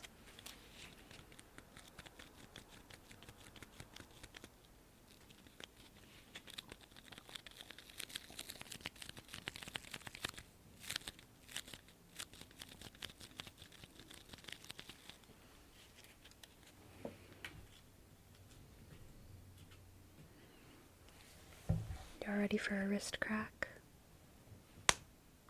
That was a good one. A twisty wrist crack. Gotta love it. Those can barely touch their back. I can definitely touch my back. I can touch my back this way. I can grab my shoulder blade. Can you all do that? Oh, I did not mean to do that with my microphone. Can you all grab your shoulder blade? Rah.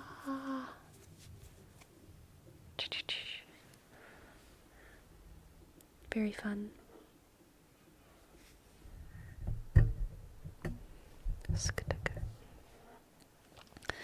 Double jointed? I heard that double jointed was fake. I am very flexible, but I am not. I heard that double jointed is fake. Like, I don't actually have double the joints, which makes sense. But I am, as a child, what my grandparents would call double jointed. As an adult, I am someone who says being double jointed is fake, but I am flexible.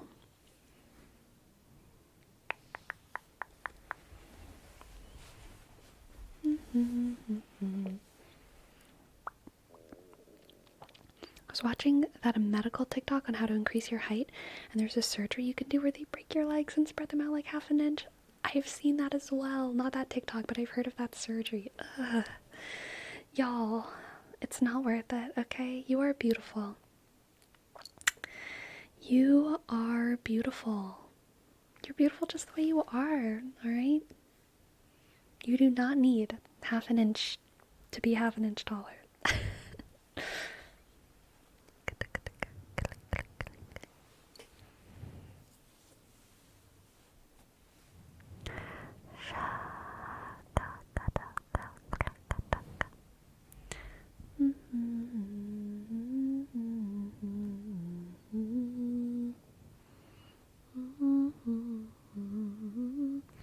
Dude, men will literally destroy their bodies before they're brave enough to wear high heels for their height. What is up with that? What is up with that?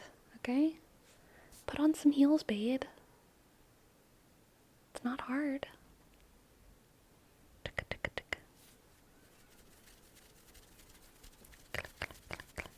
Doc Martens? Heck yeah. Get those platforms going.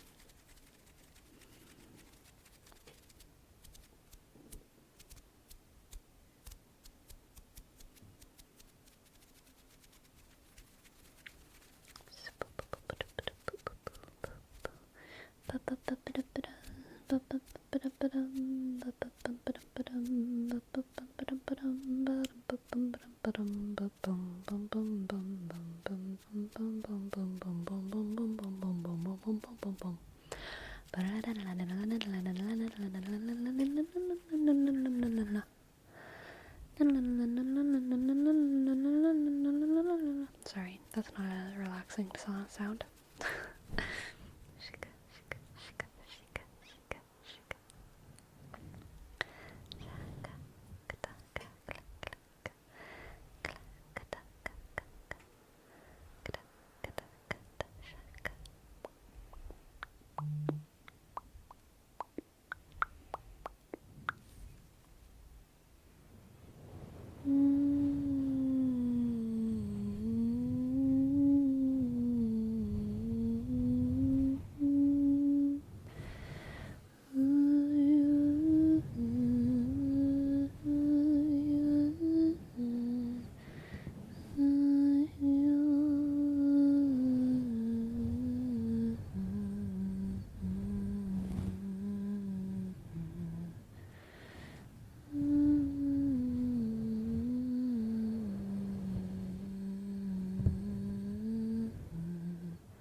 Venus placement is more important than height, dude. That is a great Twitter post right there. 100%. 100%. Honestly, gotta watch out for Mars too, okay? Mars and Venus placements. Mars, Venus, and Mercury. You know, I really gotta see the whole chart.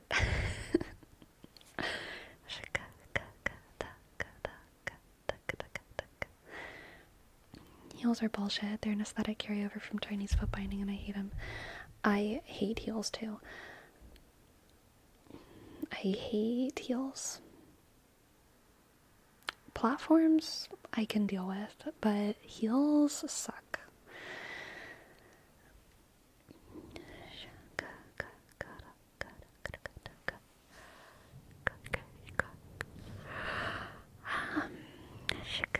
I always get so yawny lately. Yawny.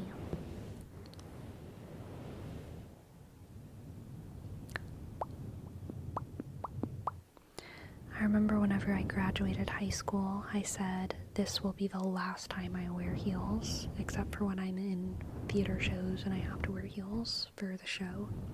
And I held to that. So I think I was in 2, maybe even only 1. No, I think I was in 2 shows where my character had to wear heels. And other than that, I have not worn heels since. And I don't own any heels. And I am glad to not wear heels.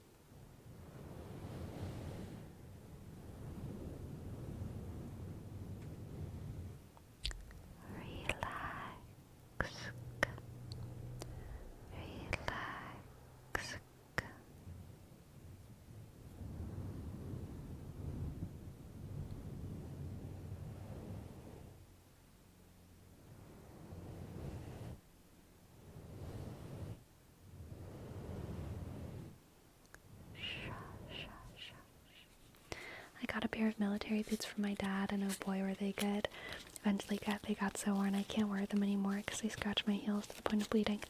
Dude, I find it so hard to throw away shoes that I like, even when they're worn. It's so hard for me to know that it's time to throw a pair of shoes away because they have taken me so far. You know what I mean? They've taken me so far. How do I say goodbye to the shoes that I love? How do I say goodbye?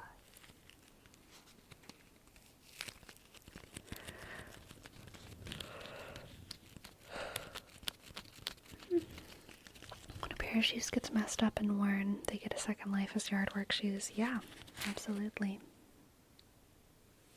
Absolutely.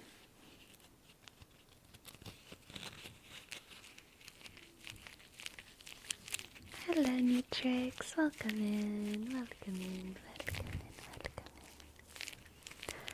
Ya dun da dun dun. Ba ya da da ya dun da da dun da dun. Ba dum ba dum.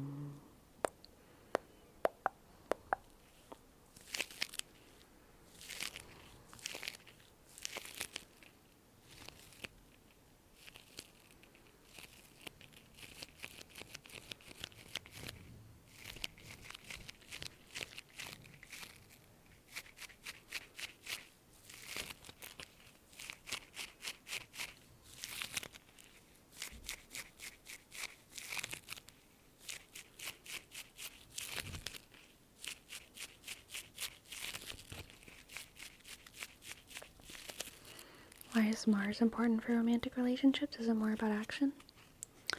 I mean, for me, I am not just attracted to, how someone else operates romantically. And I think this is true for a lot of women, or more femme-identifying people. or really I should just say people who are attracted to masculinity are often attracted to what masculine people do outside of the relationship. They are attracted to like where they put their energy and what drives them, you know. Being with someone who's on a mission that extends kind of outside of you is like, I think an attractive quality. Someone who's on a path, right? And that's why I think Mars is worth taking a look at.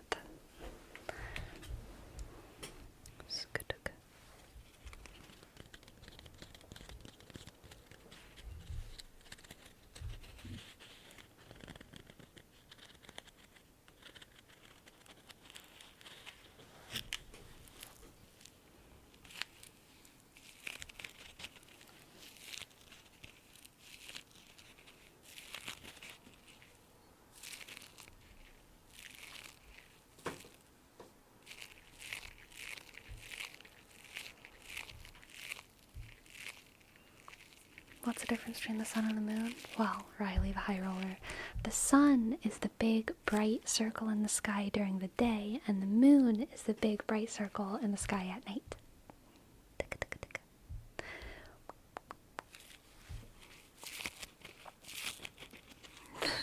The moon is made out of cheese. Oh my god, Destructicon. Yes.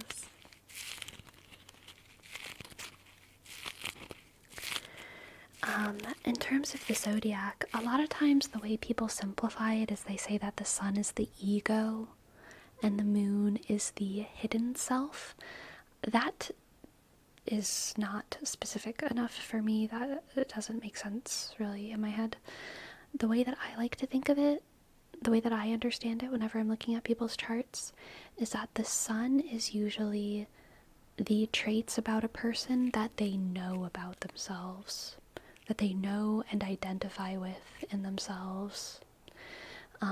Whereas your rising sign will be things that are true about you, and you may or may not identify, they may or may not be like a big part of your identity, but they are true about you. The sun is like parts of yourself that you identify with, and then the moon is more hidden parts of yourself. Risa, hello Raiders. Welcome in. So glad to see you. Hello. Welcome.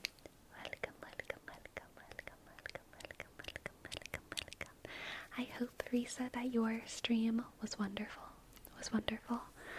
We are talking about astrology currently. And for those of you who are new here, my name is Sleepy, and I make ASMR on Twitch and on YouTube.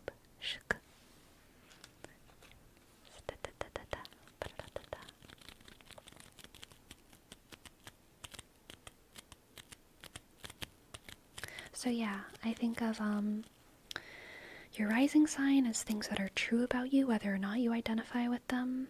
The sun is the parts of you that you strongly identify with, and the moon is the parts of yourself that are more hidden under the surface, either uncomfortable truths about yourself or secrets about yourself, or parts of yourself that only the people who are really, really close to you kind of notice and pick up on you. Sometimes they're even parts of yourself that you don't identify with at all, but are true. Yeah. Do you do astro readings on stream? No, the reason that I don't is because I'm, first of all, in my opinion, I'm not good enough at it yet.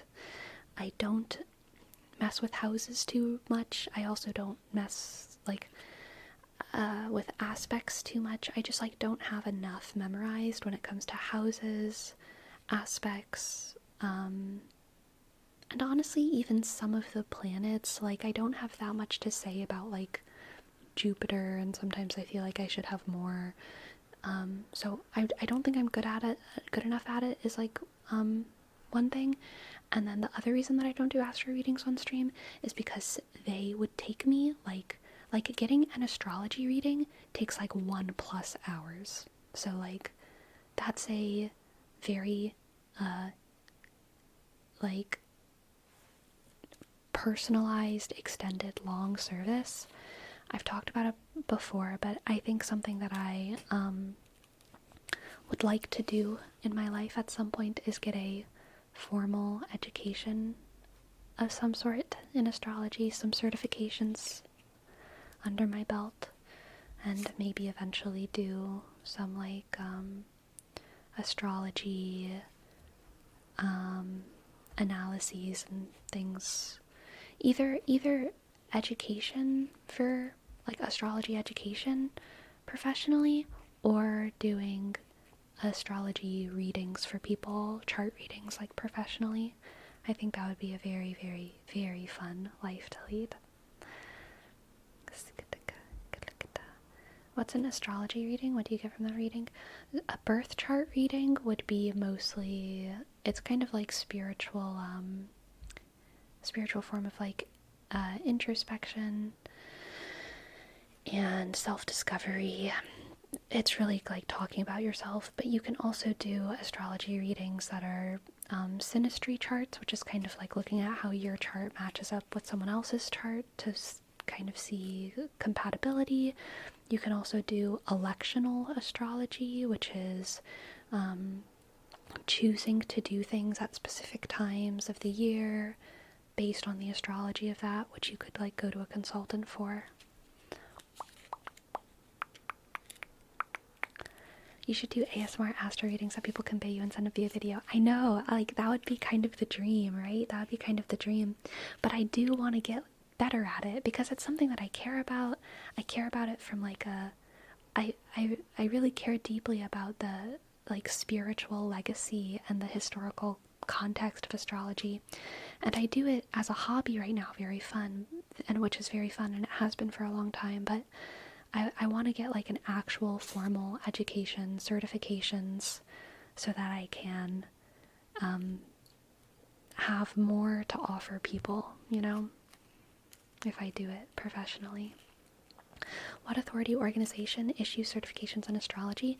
It's usually specific people who gain a lot of sort of credentials within the astrology world, who teach classes and then issue certifications on a fairly personal level. So like you take classes from them and they might be teaching like 20-30 people. It might be a sort of independent study thing, but either way at the end you take a test and it is like that astrologer who certifies you. You know what I mean? And so you can say like, so there are some certifications that exist that are like astrology certification, but the ones that I was looking at were more like I could get a certification in like Hellenistic astrology, Egyptian astrology, electional astrology. So you kind of like get certifications in specific elements of astrology and you build up a sort of resume of certifications that says, you know, this is what I'm good at, these are the services I offer, this is where my legitimacy comes from as an astrologer. And of course there are people who like don't take any classes and just like do astrology professionally, and sometimes they're highly intuitive, self-educated people and that's like enough for them, and sometimes they're scam artists, and sometimes they're people who are highly intuitive but don't really respect or care about the legacy of astrology. And you know what?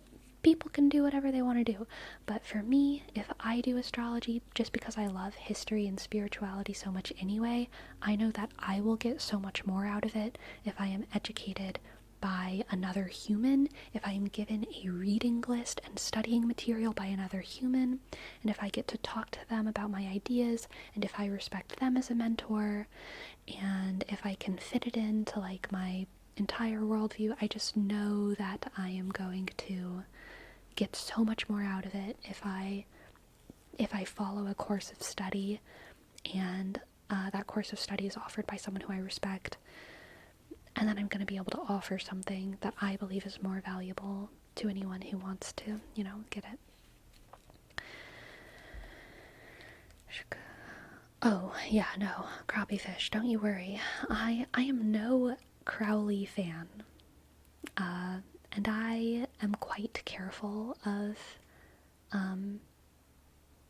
negative aspects of the esoteric arts, because I know there are dark things out there, and I like to be careful. Carl Jung was also into astrology. Very true.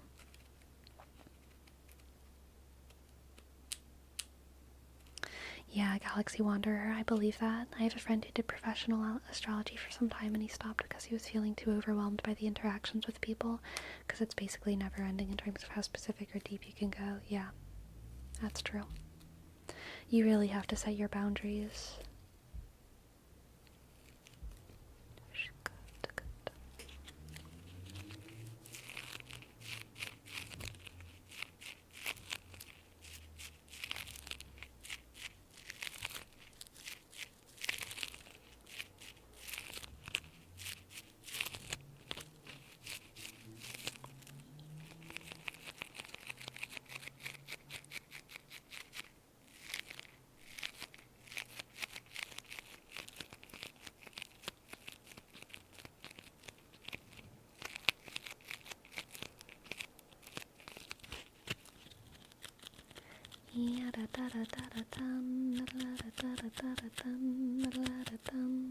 Hello, Aces Hayes. Welcome in. It has been a hot second. Glad to see you. I might have missed it, but is there a certain specialization you'd like to have when it comes to astrology? Yeah, probably ancient astrology / Hellenistic astrology. I like that stuff more than the more modern astrology. Which is kind of because I really like astrology that can be practiced with the raw human eye, at least in theory. I am not an astrologer who's been trained from birth looking at the night sky, so I will never be able to practice astrology with my naked eye in the way that the ancients did. But I like the idea that in theory it can be and could be. So basically, Hellenistic astrology or ancient astrology, as far as I understand at the level I am now, doesn't include Uranus, Neptune, Pluto. Stops at Saturn. Mercury, Venus, Earth, Mars, Jupiter, Saturn. Yeah, Mercury, Venus, Earth, Mars, Jupiter, Saturn. And doesn't include as many of the asteroids. Because it's all done with the human eye. And so I like that form of astrology because I like thinking of astrology as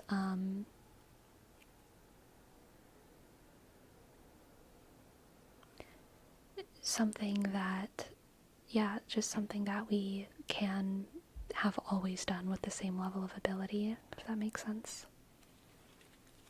These things I am squishing are the holders of my water bloops.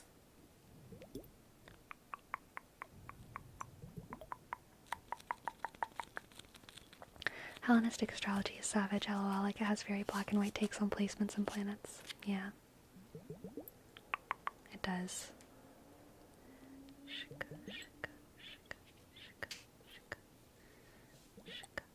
Dookie, thank you for your sub. Thank you so much. Thank you so much.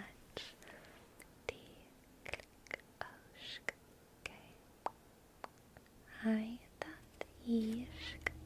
thank you very much. Thank you, thank you, thank you.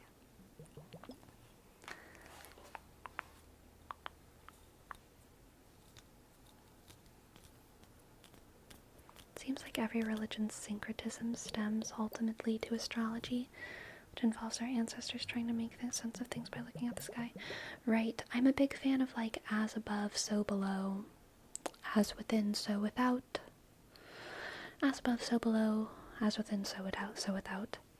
And that is kind of how I understand astrology, not as something that is in charge of us, but rather just something that mirrors us in the same way that, you know, my reflection doesn't make me move, and I am just moving in front of the mirror, and all of it was kind of going to happen anyway, but it happens to, there's just like a reflective energy between all of the forces of the world, you know?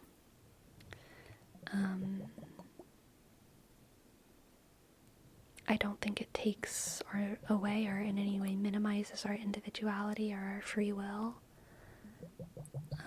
I think if anything it enhances it. And it's kind of just another language to talk about yourself and to talk about the world that offers some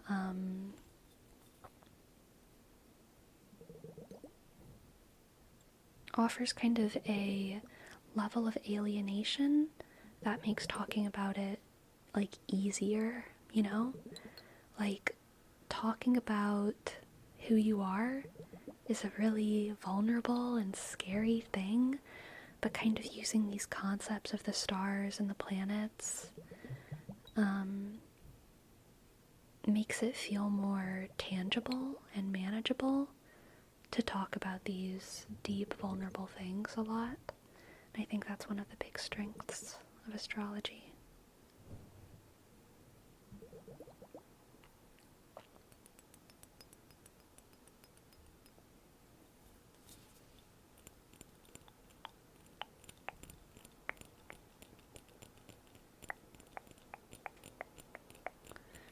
Do you feel a conflict between Catholicism and astrology?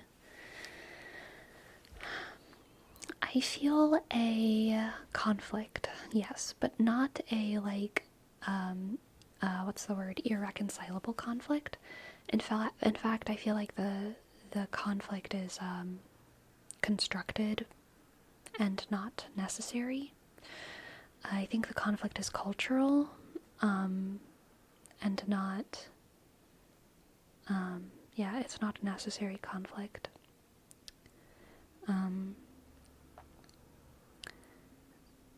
I think I just also know that throughout all of history, deeply devout Catholic communities have usually had their forms of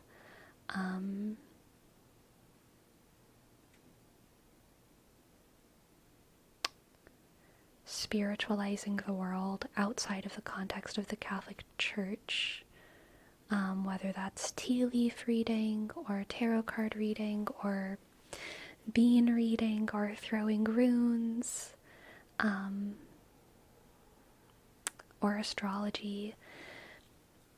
Deeply Catholic, devout communities have done this throughout history, and even if it is something that the Catholic Church doesn't condone, I personally don't think that it makes me a worse Catholic than my great-great-great-great-great-grandparents, if that makes sense.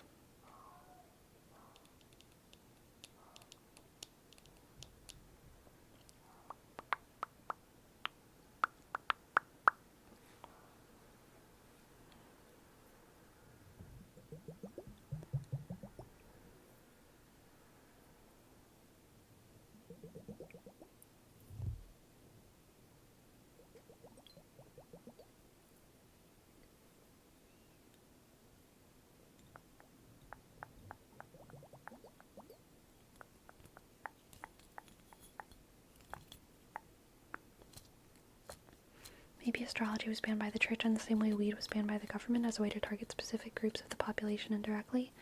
I kind of agree with that, but I also kind of disagree. I mean, I think the difference is that I think astrology was banned by the church to target specific groups, The difference is that I think the church was targeting some actually dangerous groups, right? Whereas like the US government was just arguably being like a little bit prejudiced and like racist, right? But I mean, I think that there are people who have practiced divination and communing with spirits and demonology and astrology in ways that are bad. I think there is a bad application of these tools. I think there's a demonic application of these tools and a dangerous application of these tools. And I think that the church's ban on those things was probably out of an acknowledgement of the potential danger there. And it's fair. It's fair. I think like the difference between then and now is that we have so much knowledge at our disposal that it's easier to be safe. It's so much easier to be safe than it used to be. Just because we have access to the knowledge. So much more knowledge than we used to.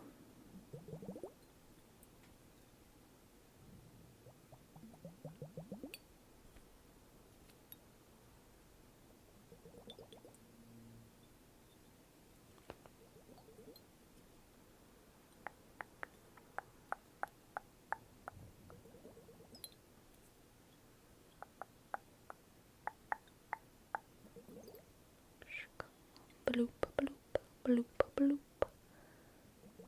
Bloop, bloop, bloop, bloop. Bloop. Bloop. Bloop. Bloop. Bloop. Bloop. Bloop, bloop.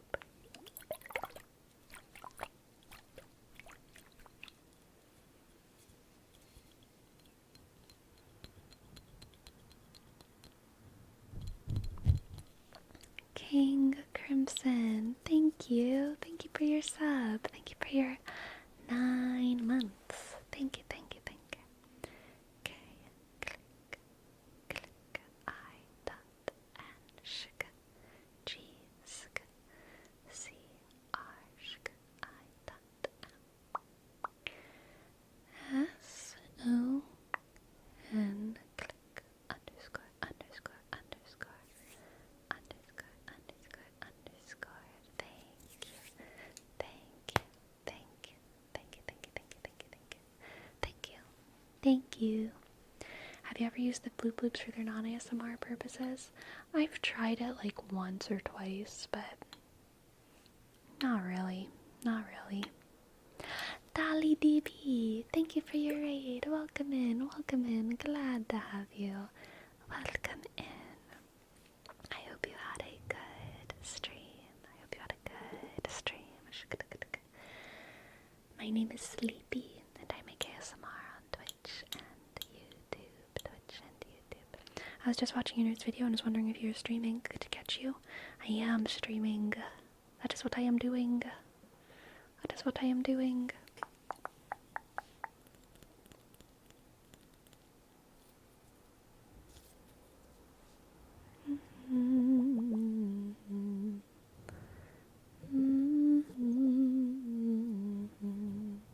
Nice to meet you. Hope you're having a great stream. Thank you, Dolly. I hope you had a good one. I am definitely having a fun stream. I am having a fun stream.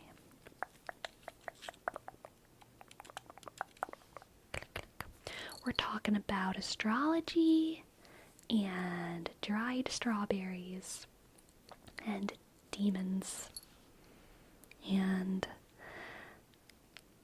other stuff, I'm sure. Bread. Do we put it in the fridge or on the counter? I put my bread in the fridge.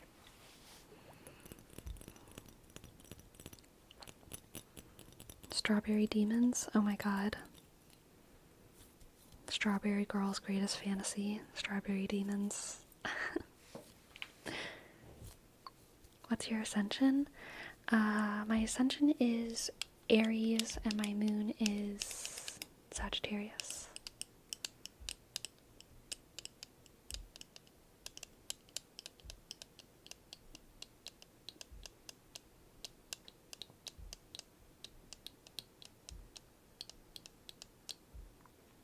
sun is Virgo. Do you believe in ghosts? I'm pretty neutral / undecided on ghosts. I don't believe that ghosts... I think basically no, I don't believe in ghosts. But I do believe people. I do believe people when they have supernatural experiences. I just think that a lot of times things are angelic communications or demonic communications, or I believe that like our energy can manifest crazy shit. You know what I mean? And I think that sometimes that can, by all intents and purposes, be a ghost. But I don't believe that like people who die can get stuck like on Earth. I think that ghosts are a human experience and not a experience of people who die, if that makes sense.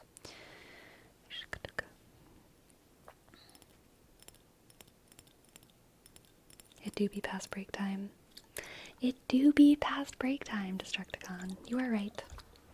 I shall go on my break, and I will be back in 5 or so minutes with hopefully a warm beverage that has only been in the microwave for one of those minutes and not all 5 or something. So you think people can leave energy behind but don't have like a consciousness? No. I don't think people can leave energy behind. I think living people can radiate energy, and I also think that that can even be like a collaborative thing. Like if if an entire family is like going through a really intense, crazy morning experience, I think they can like create a ghost, or something like that. But like also, I don't know, like it's crazy. I just believe people when they say crazy stories, and that's how I logic my way through the craziness. Okay, I'm going on a break. Bye.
what's your hot drink tonight? You know, I had like,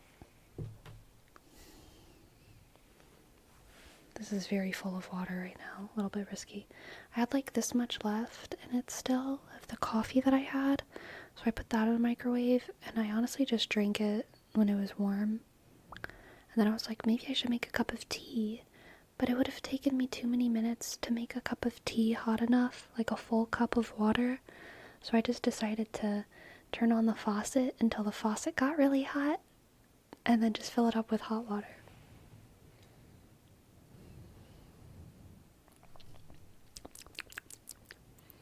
I like hot water.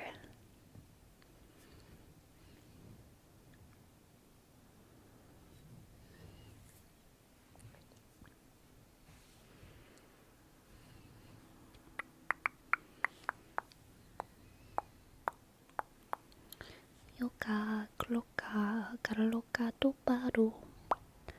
Scooby Dooby Doo. I don't want to get demonetized. Do you ever just want to sing Scooby Doo, but then you realize you're a YouTuber?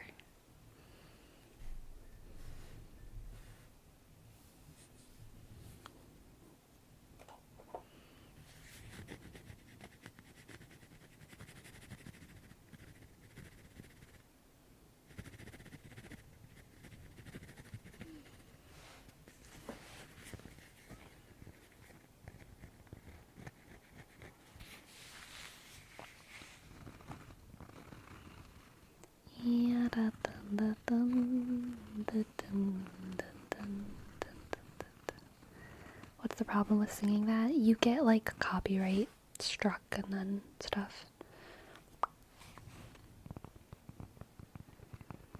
I think I've actually done it before with Scooby-Doo. I think Scooby-Doo specifically has gotten me a copyright, not a strike, but like they claimed the video, I think.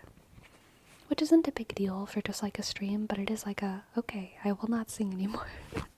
I will not sing the Scooby-Doo song. Good night, good brains. Good night, good night. Robbie, right? That's a good one, Dubface. That's a good one. Shk. Yeah. Da da da da da da da da da.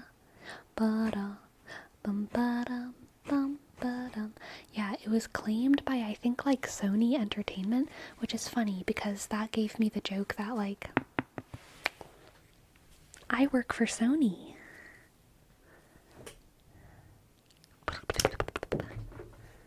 You know what I mean?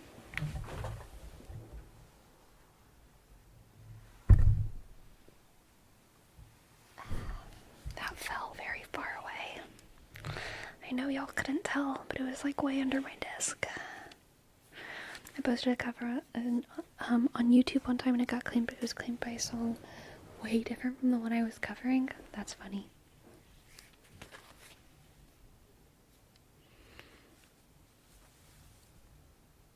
You get benefits? No, just punishments. Just punishments. Good night, Mortis. Good night, good night, good night.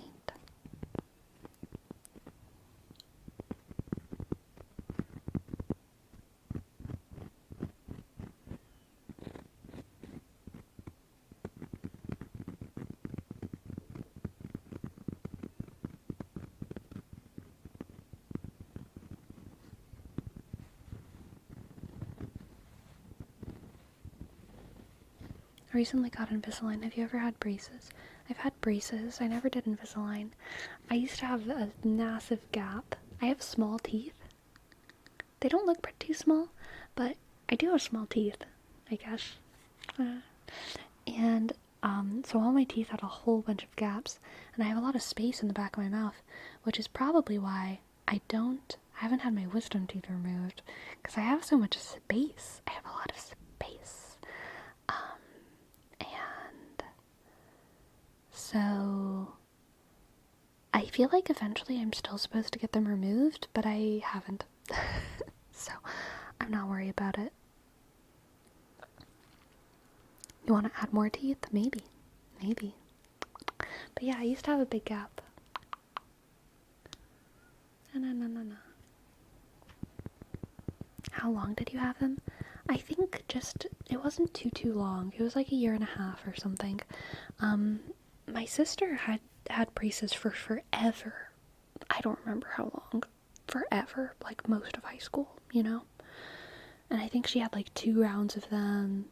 I just had 1 round of braces, and it wasn't for too long. Maybe 2 years or something like that, I don't know.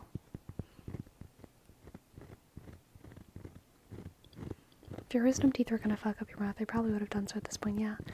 Maybe, but I don't go to the dentist enough for them, for they to have done something at this point. Full disclosure, I am like very like afraid of like doctors and like appointments and like taking care of myself, and yeah, the dentist has not happened in a long time. So, whatever.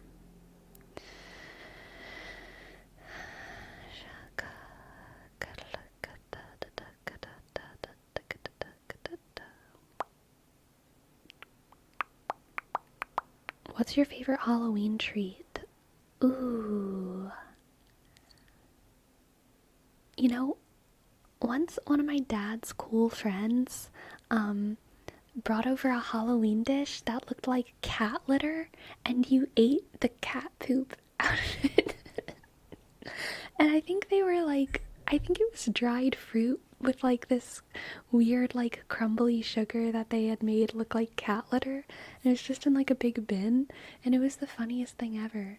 I miss that. I want that again.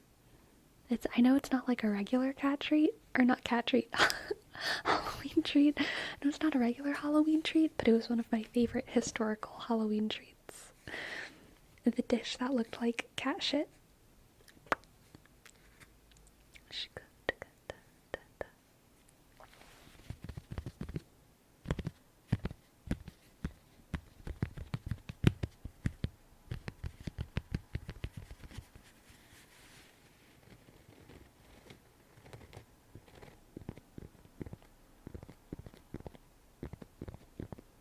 Is cat shit vegan?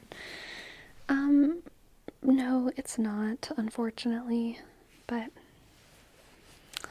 were we in a better world? Were we in a non-capitalist system?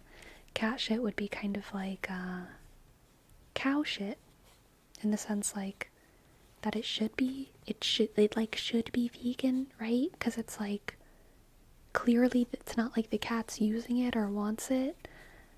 Chicken eggs, you could argue that chickens want to keep it, or, you know, whatever, but like the problem comes whenever we commodify the thing and end up breeding extra cats into the farms so that we can mass produce their cat shit, you know? And so because we live in a system where that would happen if we commodified it, it is not vegan. It can't be.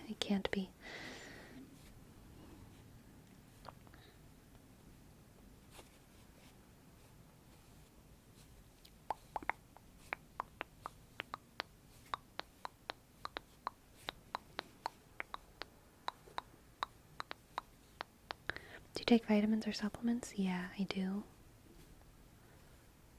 All of them. All of them. Poop is literally an animal byproduct. It's an animal butt product, actually, to be precise.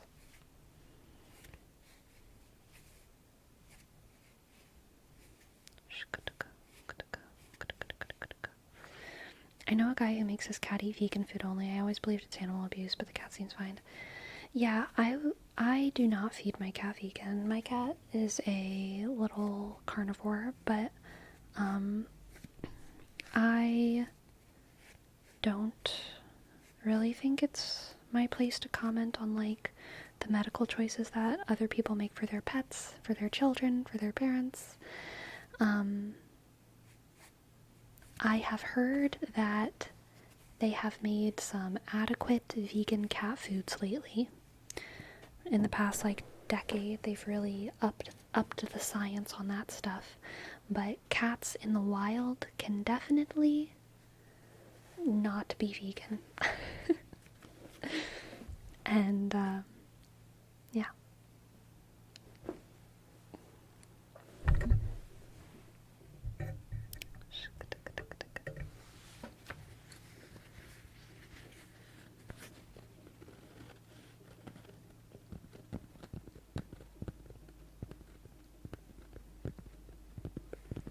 It's not processed animal, but processed by animal.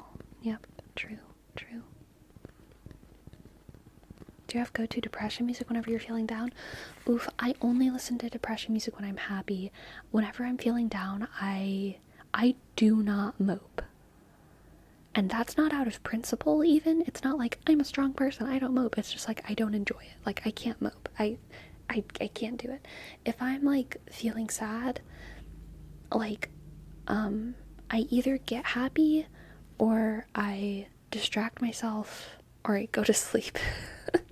I can't just feel sad. I literally can't. I'm not good at feeling it.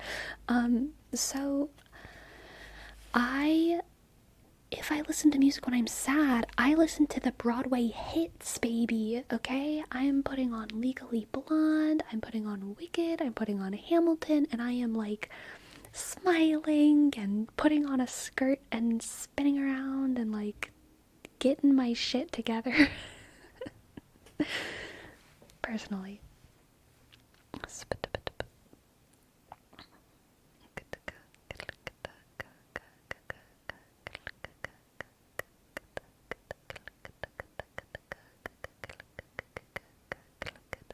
But when I'm happy, sometimes I listen to depression music for like the artistic experience.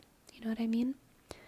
Like, I do feel sad intentionally. Look, whenever I feel sad, I'm in control of it. I'm only sad when I choose to be. I'm only sad when I'm in a good mood and I say, hey, I want to feel art right now. Let me turn on my sadness. And then I put on my sad girl music.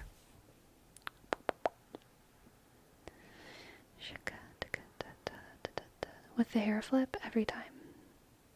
Every time.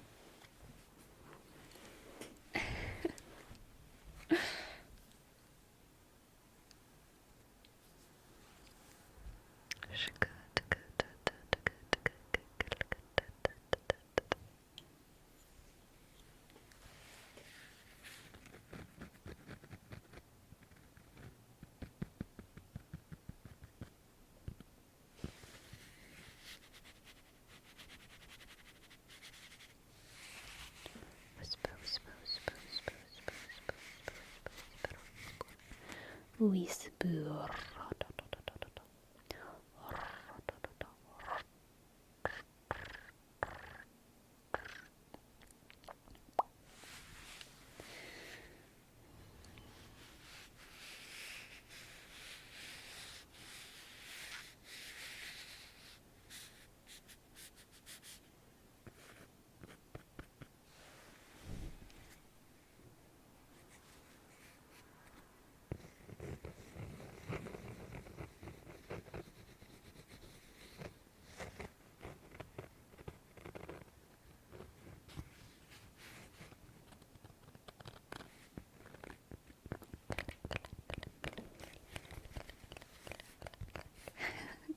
My Spotify is sad folk music, sad Mexican music, then anime.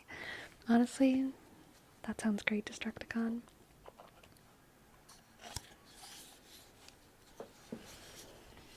Sometimes I've been really, really tempted at the gym to like go up to people, and I would never do this. I'm just not social enough. But I'm tempted to like go up to people in the gym and be like, do you want to switch Spotify playlists for like this workout? And just see what happens, you know? Just see what happens. I think that would be fun, but I would never do it. Not in a million years.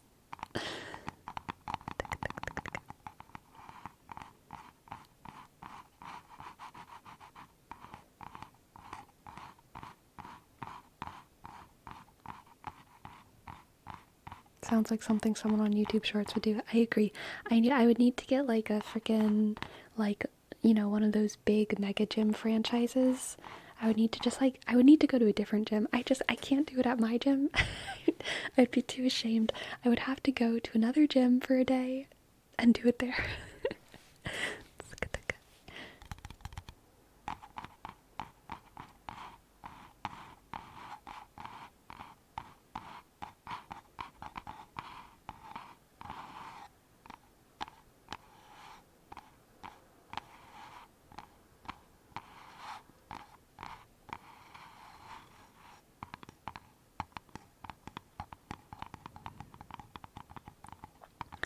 Don't do it at your gym unless you want to be the Let's Switch Playlists lady. I know, exactly. I don't want to be the Let's Switch Playlists lady. There are worse things to be, really? I don't think so. I think that's the worst, actually. I think that is the worst thing I could ever be in my life. But also, sometimes I think about what if that happened to me? I think about what if that happened to me? And I think, let me just look at my YouTube history right now, okay? I think about what if someone came up to me and was like, let's switch playlists? Jesus Christ. And I was listening to like, you know, one Republican versus 25 Kamala voters featuring Ben Shapiro on Jubilee. Which is oftentimes the kind of shit I'm listening to in the gym.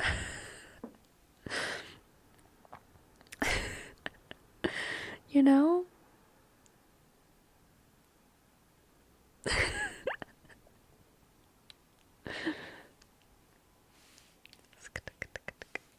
It would be the worst thing, Agan. It would be the worst thing. It's hilarious because I'm listening to that right now. I know, it's on YouTube. It's the big Jubilee video right now. We can't resist. We've absolutely brain-rotted, popcorn-eating election fucks.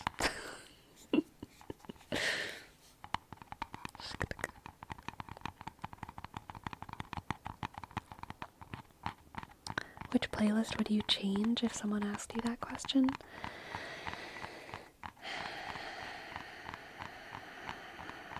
I don't know. Did he roundhouse kick them all?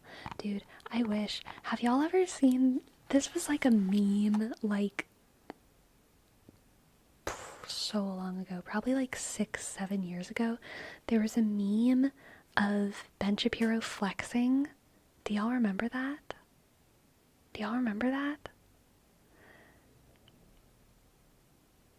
Probably not. There's this Thirst account. Ben Shapiro used to like live stream.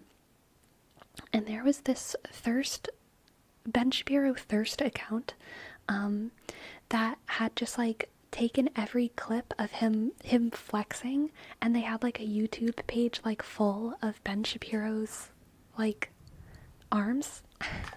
And it was hilarious.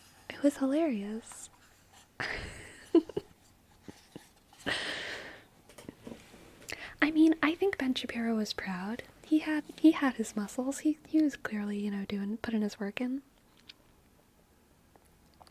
Click, click, click, click, click, click.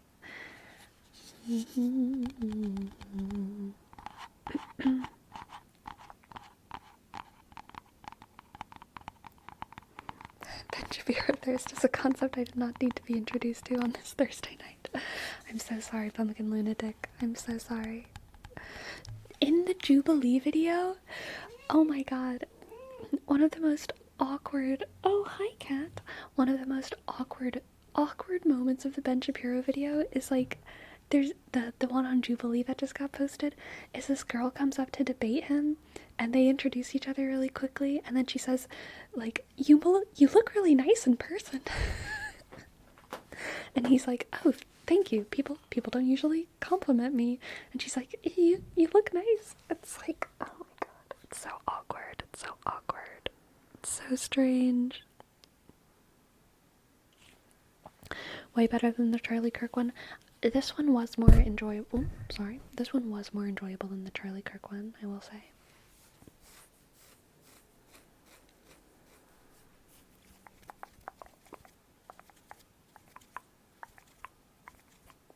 Ben Shapiro has a way with rhetoric and pointing out logical fallacies, but his takes are often stupid. I am so completely, just like,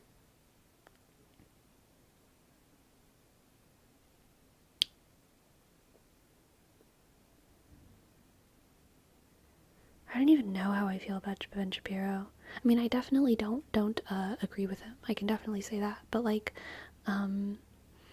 he's very odd as far as conservatives go, I think. He seems very hypocritical, I think.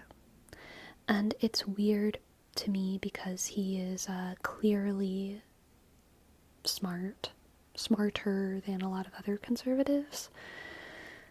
So his hypocrisy seems even more like glaring because he must know how deep his own hypocrisy runs, right? And so that's very odd to me, but he does have a way with rhetoric. He does. I do think he has a head on his shoulders.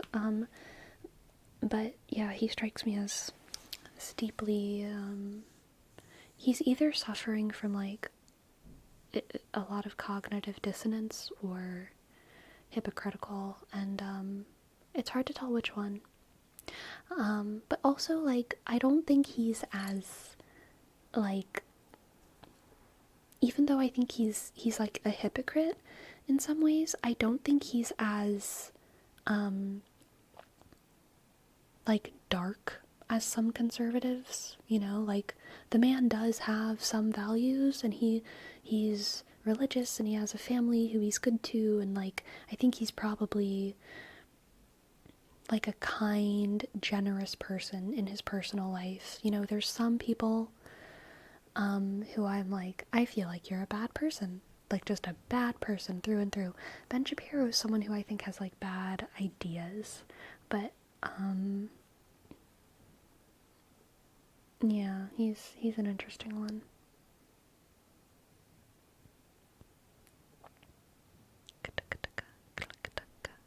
He always seems angry. I actually don't think that. I don't think he seems angry. I think there's people who have much bigger anger issues than him. Like, I've seen Ben Shapiro, like, laugh and giggle, you know? And, like, be calm. But, yeah, can't say that for some.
What's your opinion on Brett Cooper? Seems like Ben Shapiro in female version. I think Brett is very different from Ben Shapiro. I think they look similar, but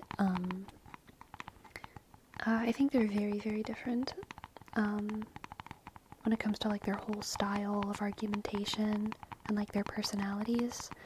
Brett is interesting because she's clearly like struggled in life, and she has a very interesting family story and very interesting like rise, I guess.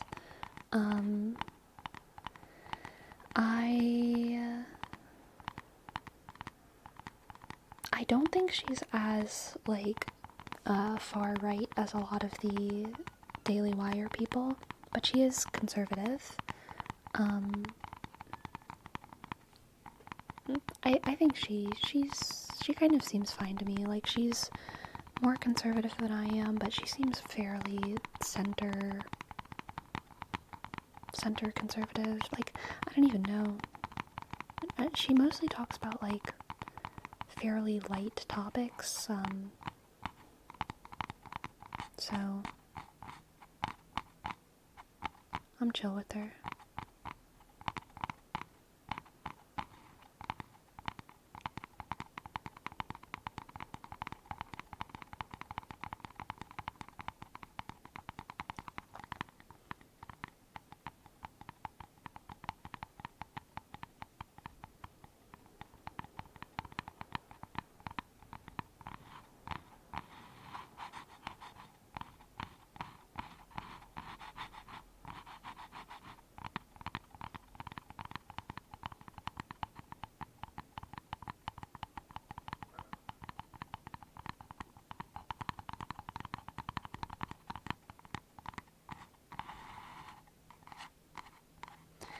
On a scale of 1 to 10, how conservative do you consider yourself? I just don't think it works like that. Like, I don't think that the way our political system is set up offers a spectrum where, like, I can, like, not all of my values are, like, either conservative or progressive, and they even me out on this clean little spectrum.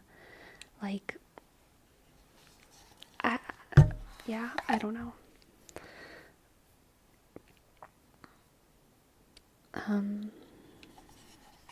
I have my values and I have my principles, and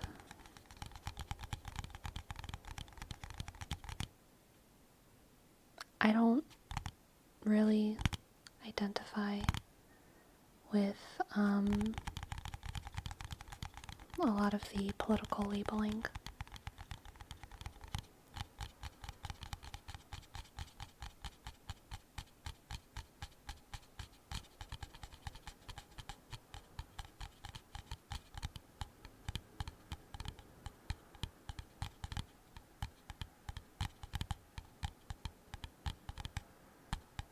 Yeah, exactly, Galaxy Wanderer. Very few of the so-called conservative scene is actually conservative in the true meaning of the word,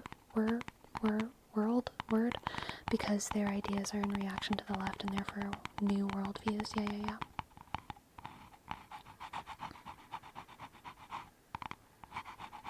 There are conservative feminists, that's true. I mean, like, I'm truly, like, both very progressive and very conservative. And I don't know how else to say it. I'm pro being nice. I'm very progressive in the sense that I want people to be able to do whatever they want. And I'm conservative in the sense that I'm religious myself, and I enjoy the, aesthetic tradition of the Catholic Church, and I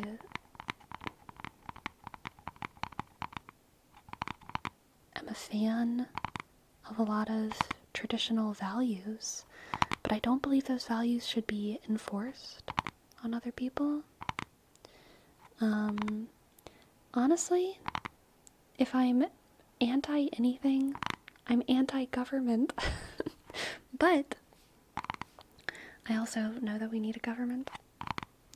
And I am not a political activist. I don't feel like being one. And I will never prioritize political activism in my life. And so, like, I do what the government tells me. That's who I am.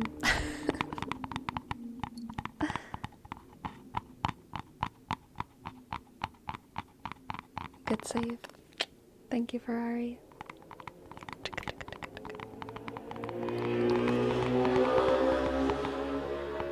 Jesus, they heard me. I kept getting louder. I was so freaking loud. It's rough because, like, I think a lot of government people are good. And when I say I'm anti-government, like, there are so many people working for the state who I know and love who are good, really good people. You know? And, like, they're doing good work. And on a small scale, I think the government works very, very well. And on a bigger scale, I still think the government is important. But I think that a lot of times stuff just doesn't work as well in reality as it does in our heads. And it's all complicated. It's hard to make a lot of people participate in a system that's too complicated for the masses to understand. So everything always ends up into a mess. When you were in your most political era, did you ever consider getting into it? Whenever I was in my most political era, I would say, into it. I was, like, going to protests and stuff. And that was fun.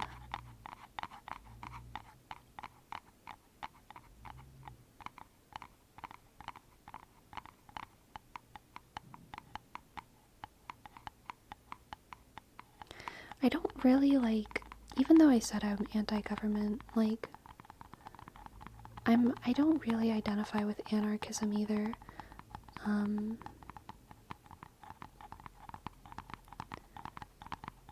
Because why not? Well, I just think it's not where my focus is. Like, I am so much more for advocating for things than advocating against things. I'm so much more wanting to, like, promote kindness and empathy and spirituality, connection, family, community. Like, I'm pro those things. And I think that the focus being on what is good and what we should strive for is, like, way more effective than trying to break down systems, even if the systems are bad. I think that if we focus on building good things, then what is bad will fall away without us having to, like, tear it down, burn it down. I don't think we need to do that. I think we just need to be good. I think we just need to be good. You know?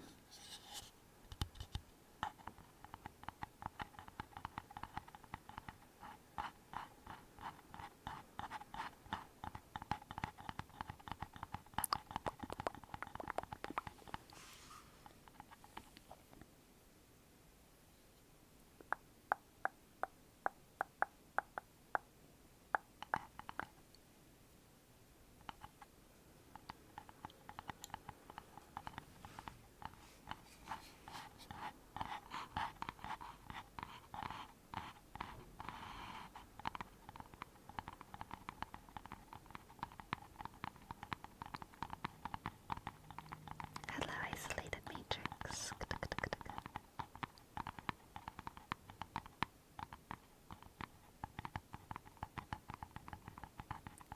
That's a big ask, being good. It's a big world, you know? I know it's a big ask. I still believe in it.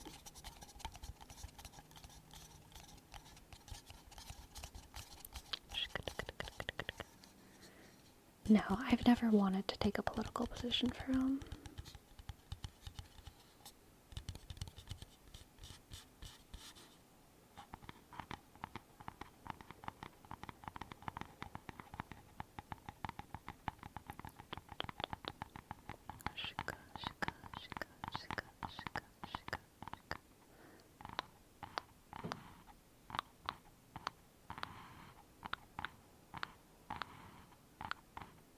You don't like it, or too much pressure?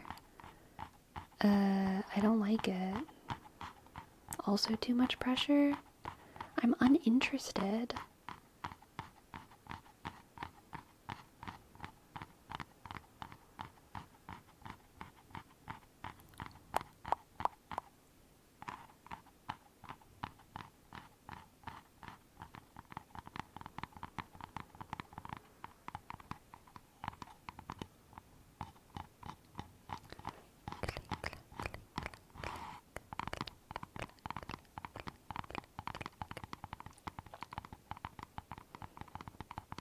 I don't like how muddy it gets. Yeah, I mean, like, I want to be a... Hi. You can jump on my lap. I am not stopping you. I like want to be a normal person. I like deeply want to like be a person. like I don't want to be a leader. Like I just I just want to go to the grocery store and like make pie. And pet my cats.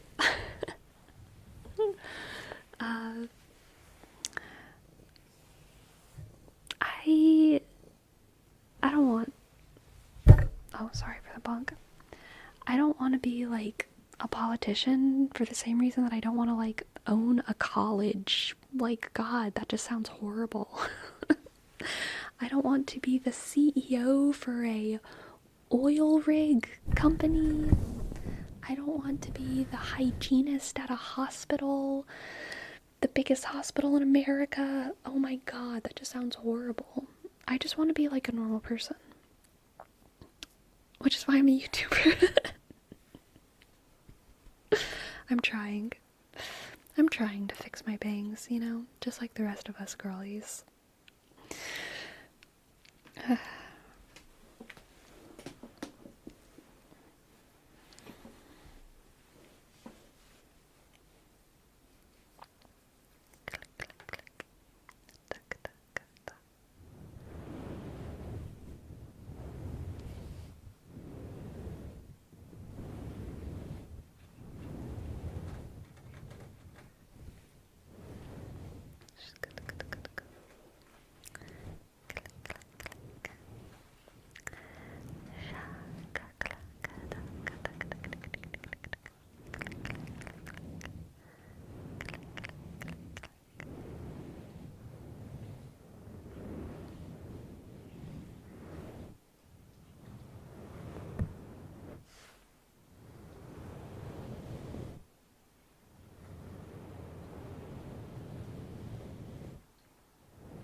A lot of people think that it's dumb to look at how people treat the people in their lives as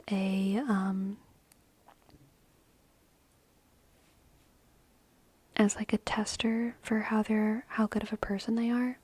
I think a lot of people would rather it if I look at their political ideas than how they treat their pets and their kids and their wives and their husbands and their families.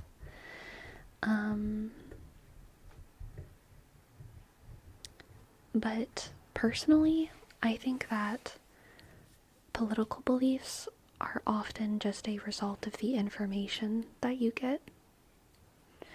And how you treat the people that you love is like actually indicative of your values. And one of the reasons that I have such a hard time adhering cleanly to any camp is that I don't trust a lot of information. I don't. I'm like scared of trusting information from anyone. I have a lot of distrust. And like when it comes to big systemic stuff. And so as a result, I mean, I just focus on the people in my life being a good person for the people in my life. And that's also how I judge other people. Whenever I see someone who is too much of an extremist in any sense, too far left, too far right, you know, being, whether they're, you know, Antifa or they're,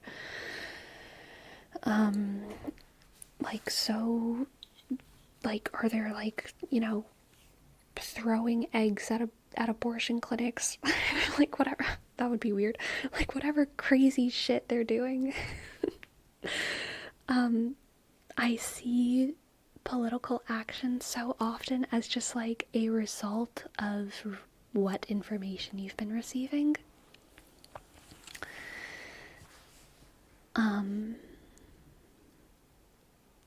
But people's kindness, discipline, and willingness to work are like qualities and values that actually help me judge like the goodness of a person.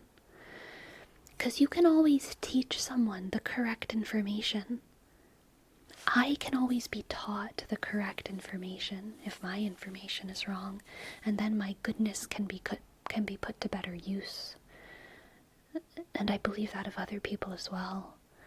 So whenever I see people who I believe are good people, who've just been fed wrong information, or who are just stuck in a bubble, I don't see them as bad people. I can't. I just see them as people who have different information than me.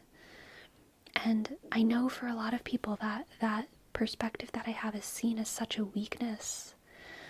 And I don't care because it is the way that it is. It's just the way that it is. It is just the way that it is. And I agree with that within myself. You know? I don't see it as a weakness. I know that people with bad information act badly. And I know that hurts people. I still can't see them as being a bad person if it's the result of bad information. I just can't. I cannot do it. I see badness in someone when they are being, like, mean-spirited and vindictive and lazy and greedy. That, if I see that behavior, then I'm like, okay, you're being bad. I don't like you.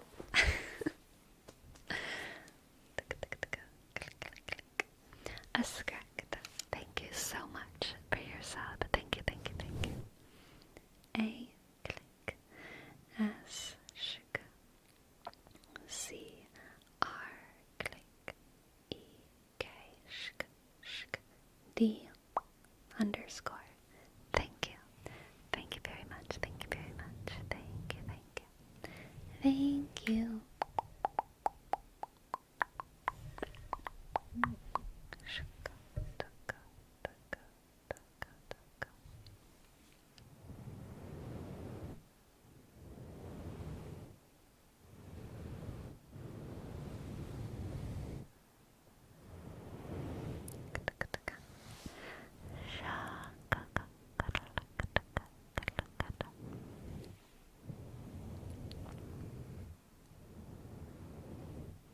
What if those qualities are the result of bad information, bad lessons learned? I mean, I think it's nuanced. Like, I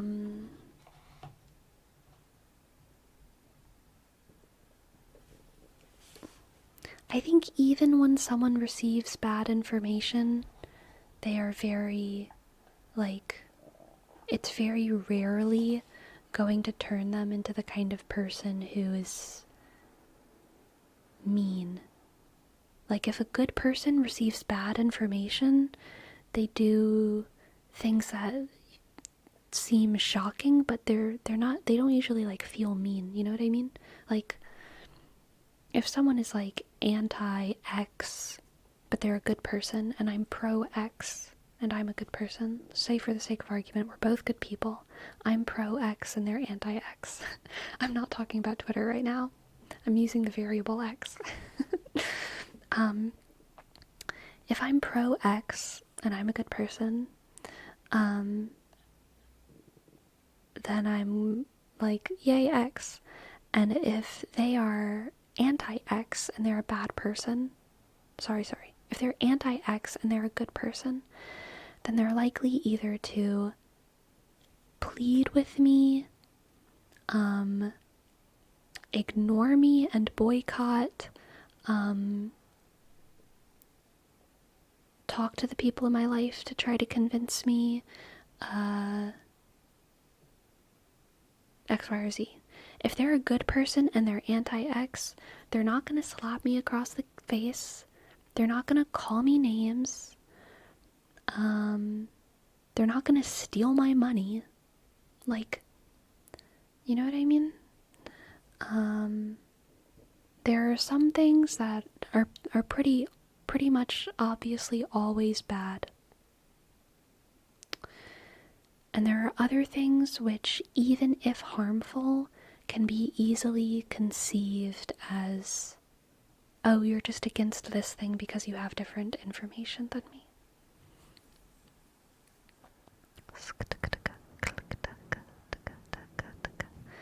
Good night, Sleepy. I can never put into words how much you've helped me. School has been so stressful with my homework and life in general, but your streams help me relax so much. Keep doing what you do. It impacts many lives like mine. Thank you so much, Geodasher. Sleep well. Sleep well. Sleep well. Sleep well. Sleep well. Sleep well. Thank you.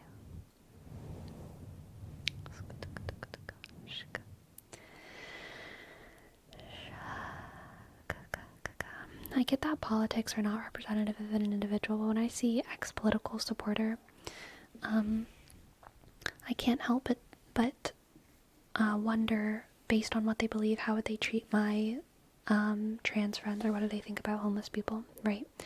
So, like, in my hometown, where I'm from, very conservative Catholic town, right? There's a lot of people who are not in support of the trans ideology, or like, they're not pro trans people transitioning. They're not pro trans, right? But the people where I'm from, it's very obvious, even though most of them are not pro trans, most of the people where I'm from are still very kind to trans people. Like exceeding, they never bring it up. And if they do bring it up, they bring it up in like a very awkward, sad, confused way. And they're also not willing to learn. I don't think that makes them necessarily a bad person. They're just an old horse and they disagree with it. But they still have these people over for dinner.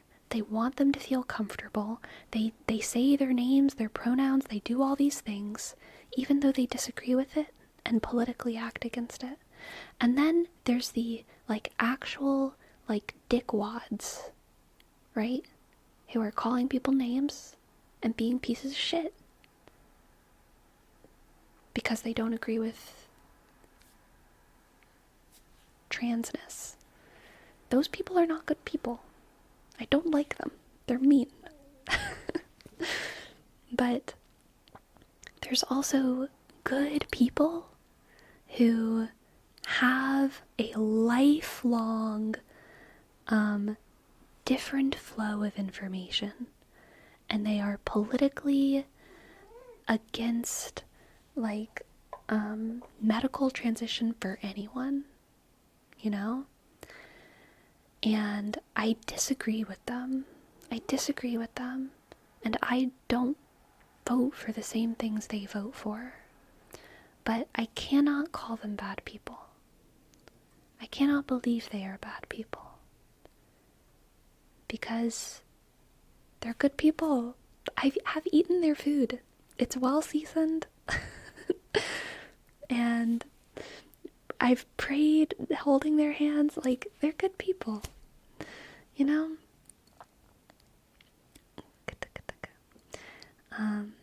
Yeah.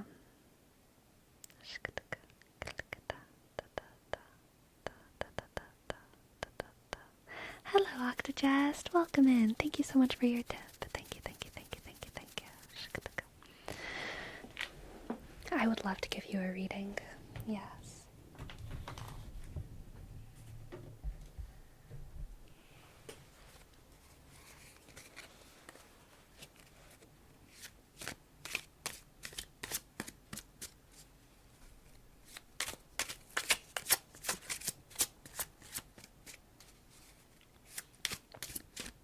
Okay.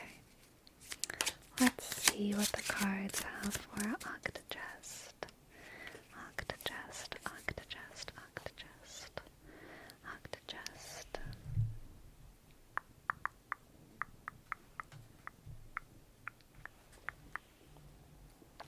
We have the Ten of Cups,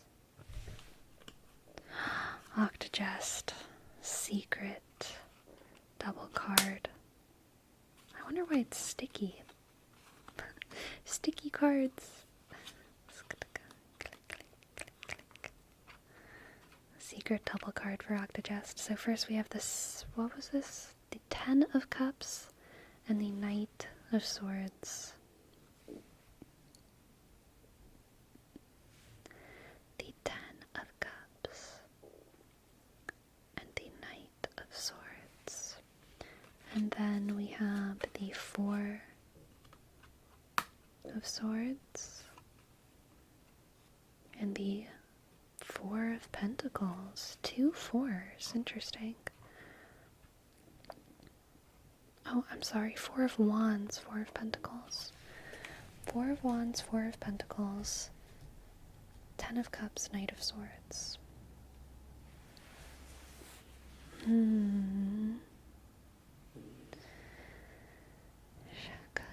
This is a good reading. This is a good reading, Octogest. This is a reading about you not making any sacrifices in the battle of fighting for what you believe in. This is a good one. This is a good one, Octogest. The Knight of Swords is a little bit of a contrarian. They really kind of like the conflict, they like the battle. A lot of times the flaw of the Knight of Swords is that they'll fight over things they like literally don't need to fight about.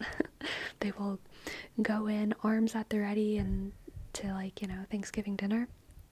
But in this reading, then as the Knight of Swords, you are fighting for something important that you believe in order to protect the people that you love, and in the battle you are unwavering in your principles. That's what the Four of Pentacles is here. A lot of times the Four of Pentacles can be about being a little stingy in some ways, but in this reading, paired with the Four of Wands and the Ten of Cups, it's about not letting go of your principles, not becoming the monster that you're trying to fight. You are not becoming the monster that you're trying to fight. And you're not going to sacrifice your communities or your people's happiness in the effort to protect your people's happiness. That's something that a lot of times happens in scarcity, right?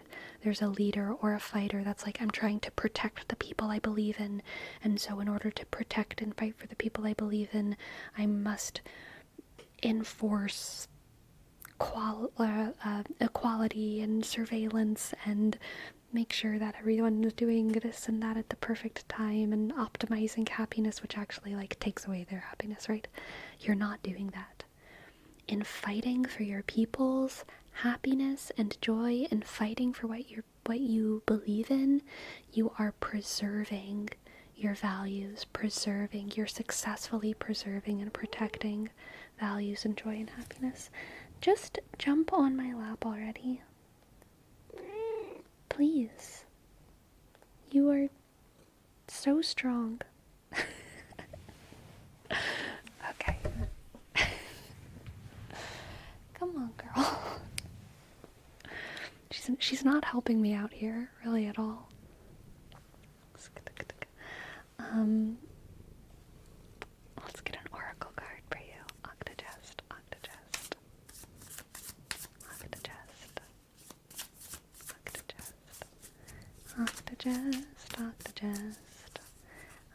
Octogest, octogest, octogest, octogest. Alcohol. Defense and alliance. Protect yourself from those who do not wish you well, yet offer your help to those who most need it. Protect yourself from those who do not wish you well, yet offer your help to those who most need it. Didn't this one come up earlier? I feel like this one came up earlier. Anyway, though, yes, this is about you protecting your community, and in the effort of you protecting your community and defending your community, not losing any of your morals. And I think that you're going to do that well. You're going to strike that balance perfectly. That's what the Four of Wands is saying. You will understand the balance of how to fight without sacrificing your values, which is so hard for some people. It's definitely hard for a lot of Knight of Wands types, but you're gonna do it. You're gonna do it. Hold fast. Hold fast to what you believe in.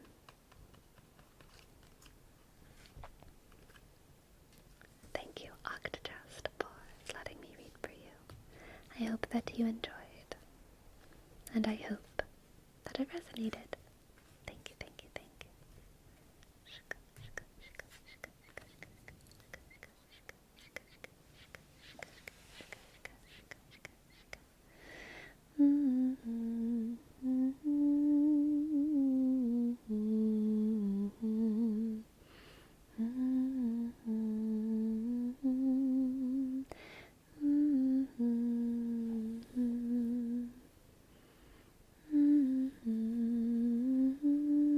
Where's the seal of Metatron?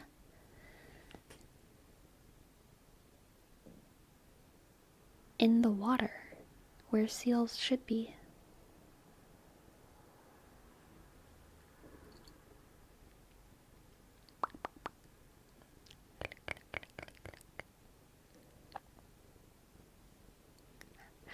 I wish there was a giant wiki with 2+ columns that explained each side's view and response from the other side point by point. Then everyone could read it and understand where the discussion is currently at.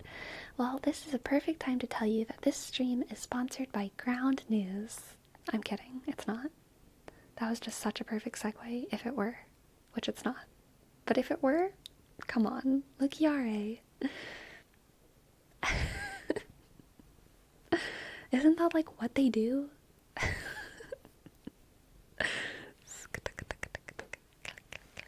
Octogest, thank you for your bits, thank you, that did resonate and was reassuring to hear. Oh, good, I'm glad. Thank you so much, thank you.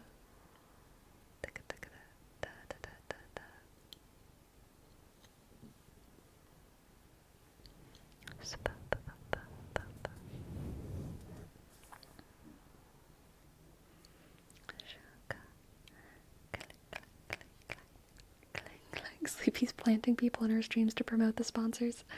Dude, I wish I was that big brained, but there's just a little peanut in here. Little peanut.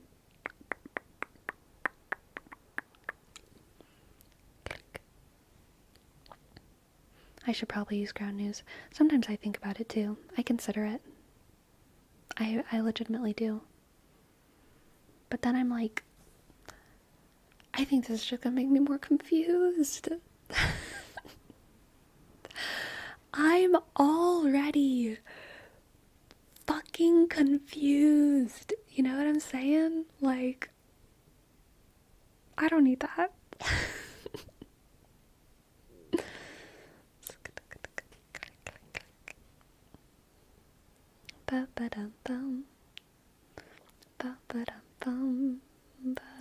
Well, less knowledge wouldn't make you less confused. Honestly, I think it would. Like, the people in my life who are the least confused, you know, they're only watching one news channel.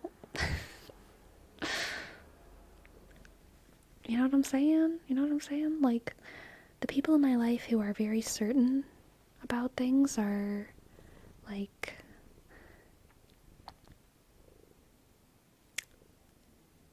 they don't, you know, they don't get all of my crazy YouTube ads. Ignorance is bliss, truly. Truly.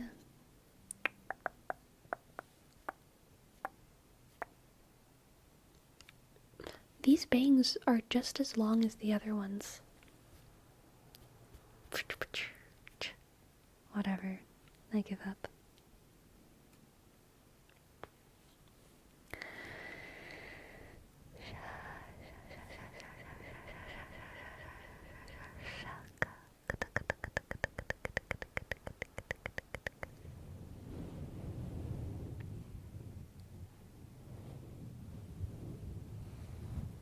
Maybe your hairline is just weird. Wow. Okay, Hagen.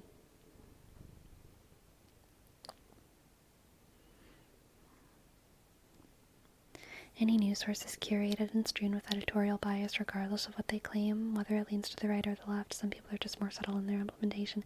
Yes, even Ground News. I'm not sponsored by them, okay, so I'm going to say this. Even Ground News is biased. Probably not purposefully, but any curation is not going to be perfectly unbiased. Anyone who calls something conservative or progressive has a bias. Like, anyone whoever is on the board of saying this new news agency is more progressive than this one and they're putting it on that clean little spectrum, they must be coming to that with a bias. They have to be. Like, there's no... If there were an unbiased source, they would be lying. There's no unbiased source. There's a Buddhist proverb that's like, if you find Buddha on the street, kill him. And it's funny, but it's true. The idea of that is that, like, no one is perfect, and if you find Buddha on the street, then you didn't find Buddha on the street.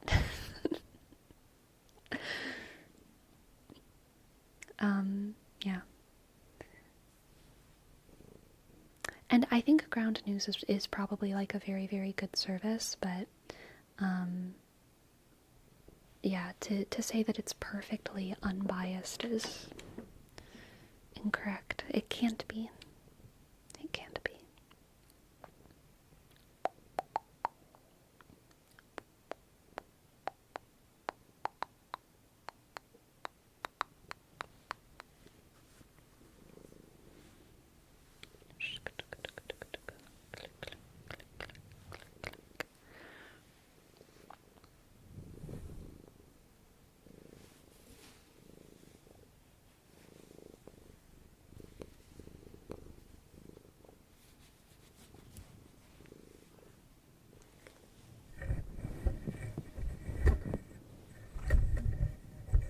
Cat rubbing a mic.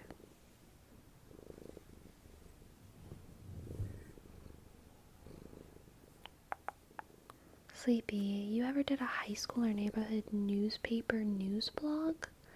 No.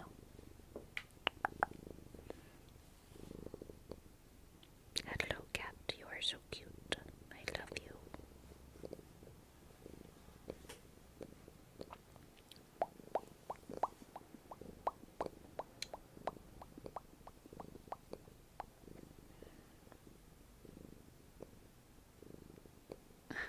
I use a search engine that keeps asking me if I want to see left or right news, and I'm like, I want to see both, bro. That's so interesting. That's so interesting. Do you think AI has a bias? Like a fresh AI using all information ever, access to everything and no past conversations, it would have a class bias, almost certainly. It would have the bias of the educated class, the literate class, almost certainly. And it might have more biases than that.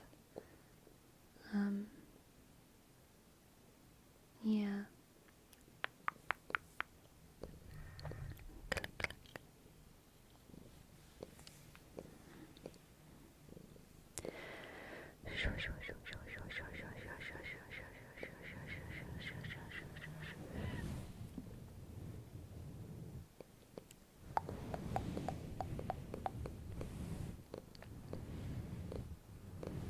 I was in one for a couple weeks, and the one thing that stuck with me is that you can decide on what news you present, but not on how you present it. You should stick to the facts, otherwise it's just an editorial article. So you're kind of right. As long as you find the right facts, you can present stuff the way you want, unless it's irrefutably different. Yes.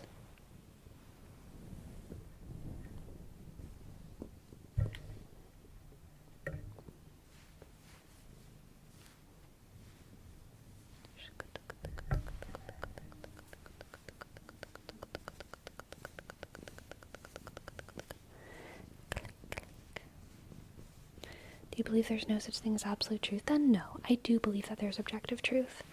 I am a objective truther, but I don't think that access to it is easy or simple. I think some things are pretty obvious, like, murder bad, but obviously some things are very complicated. So, yeah. There's objective truth, but subjective opinions about it. That's certainly true. There's the objective truth, but only so many people, have access or understanding of it. I don't know if anyone has access or understanding to it fully. I think absolute truth is math. It's a fair perspective. 1 + 1 is 2.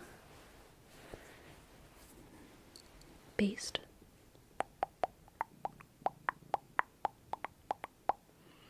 By objective truth, do you mean higher truth or external truth? I don't know if I know the difference between a higher truth and an external truth. Like external to what? I don't know. I don't know. Maybe I don't know what you mean by higher truth either. Higher than what?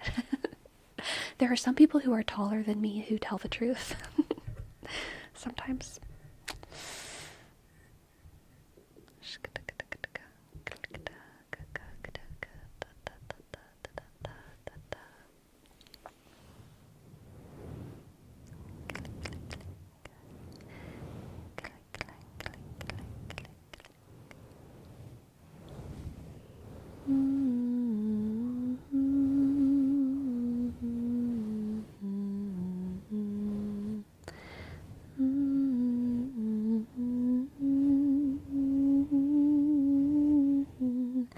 They changed the word truth to be relative to muddy the conversation. I don't think they changed truth to be relative.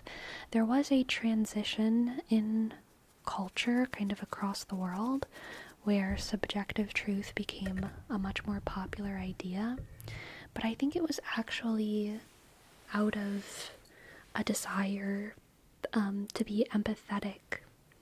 Like,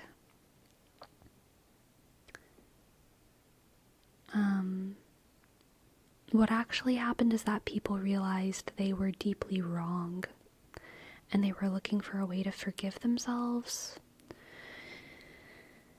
as like entire cultures, and they were looking for a way to understand other people and be less judgmental. And I think that that's kind of where the cultural shift of thinking of truth as subjective came from.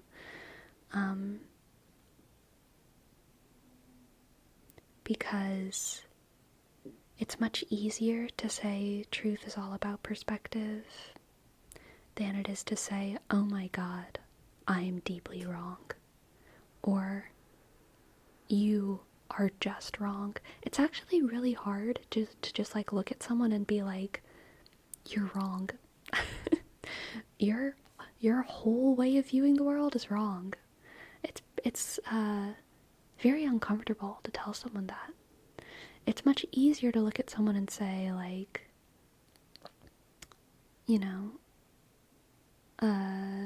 that's your perspective, but let's try to find a neutral perspective together. And it's probably better to do the latter, because that way you're more likely to actually get at the truth. But, yeah.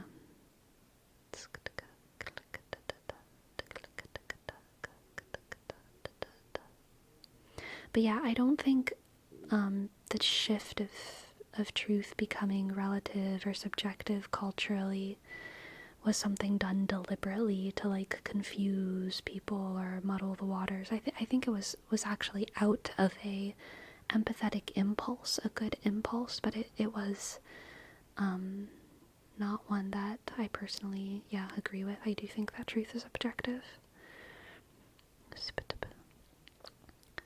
Do you think aliens would have similar math to us? I think aliens would have similar basic math to us, but even their basic math, we wouldn't be able to know that it was similar because they would be like, and we would be like, 1 + 1 is 2, and they would be like, and we would be like, no, 1 + 1 is 2, and they'd be like, whatever, and then we'd probably end up having to like blow up their entire planet, and it would suck.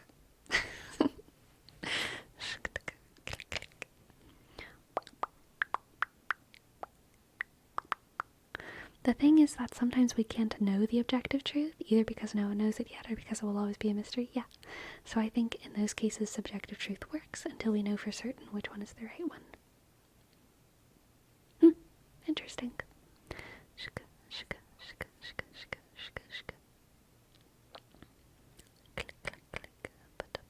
Why do the aliens speak Animal Crossing language? Dude, Burnout Club. That's a question for the Animal Crossing creators, and it's a good one. Why do the aliens speak Animal Crossing language? Suspicious. Suspicious.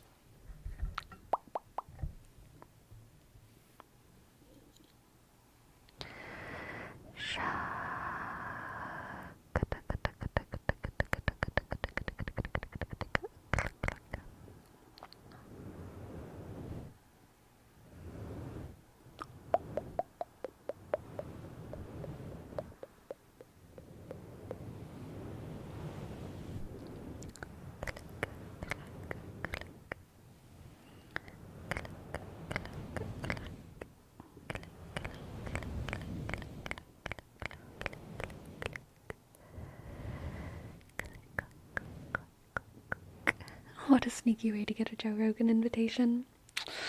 Man.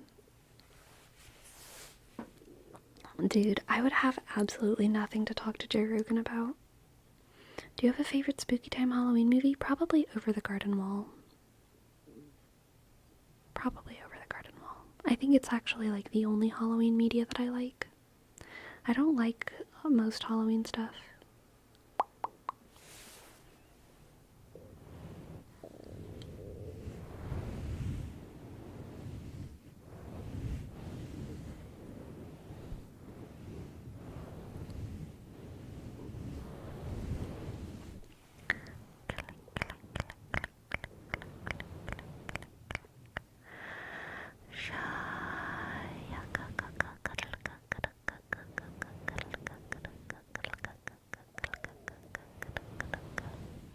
He would immediately ask you if you believe in aliens. Yeah. And I would just be like, I don't know if I believe in aliens, but I have seen UFOs. And I guess we could go from there. He's a pretty good conversationalist.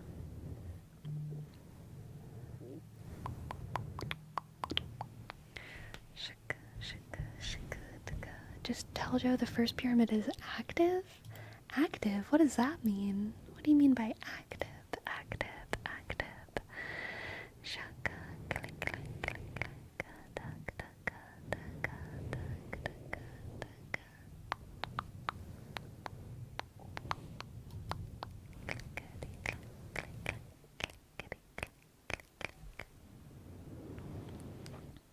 I do not know.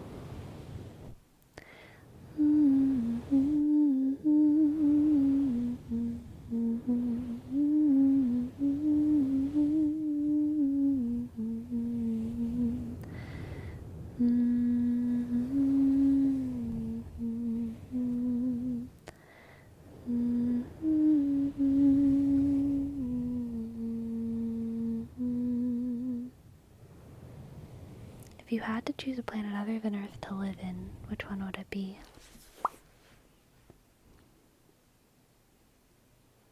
Pluto.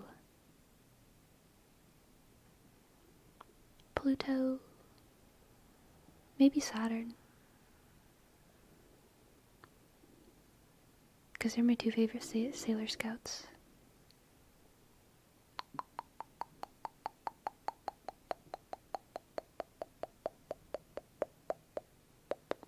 Da-dun, da-da-da-da-da-dun. Fighting evil by moonlight, winning love by daylight. When the sun come to help fight, she is the one named Sailor Moon.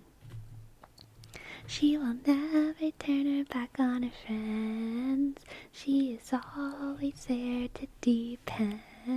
She is the one moon we can depend. She is the one named Sailor Moon.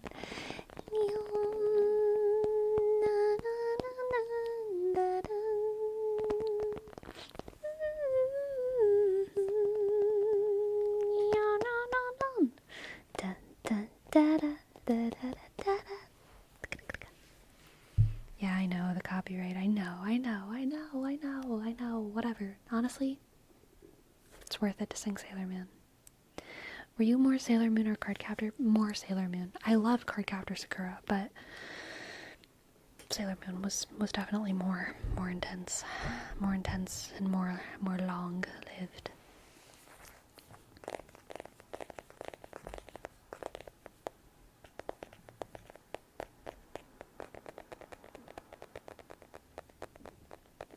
What was Sailor Moon about? It was about the Sailor Scouts protecting the Earth from the Negaverse, okay?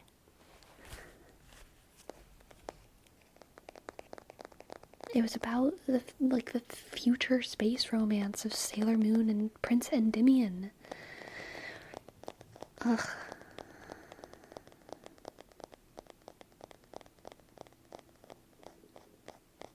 It was about protecting hearts and dreams and love.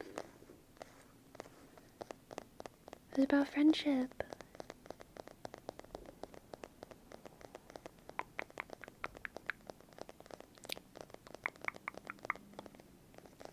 Favorite character? Sailor Saturn, probably. Probably Sailor Saturn. Sailor Pluto was amazing too, though. I love Sailor Pluto, Sailor Saturn, Rini.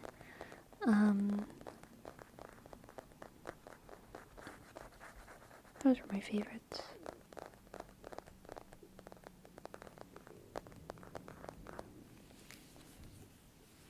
Dun dun da da da da da da dun.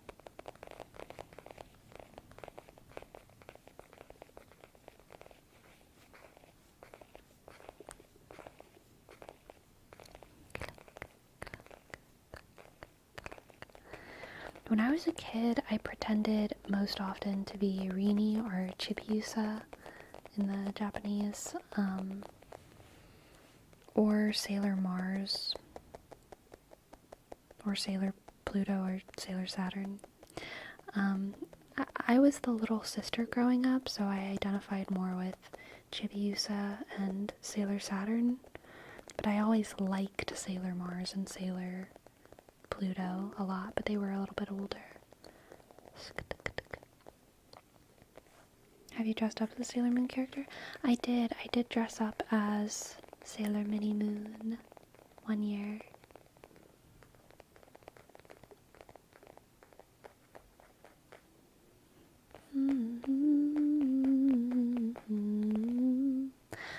Ooh.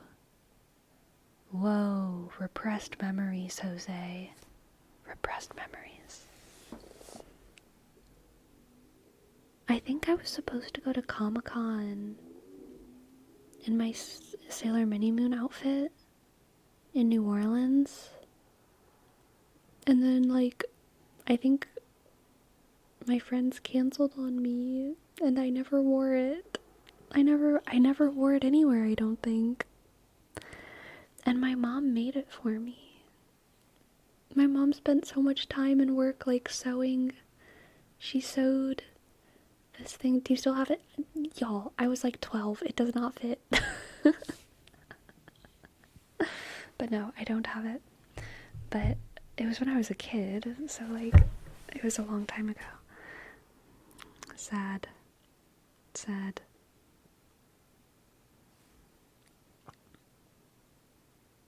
It is sad.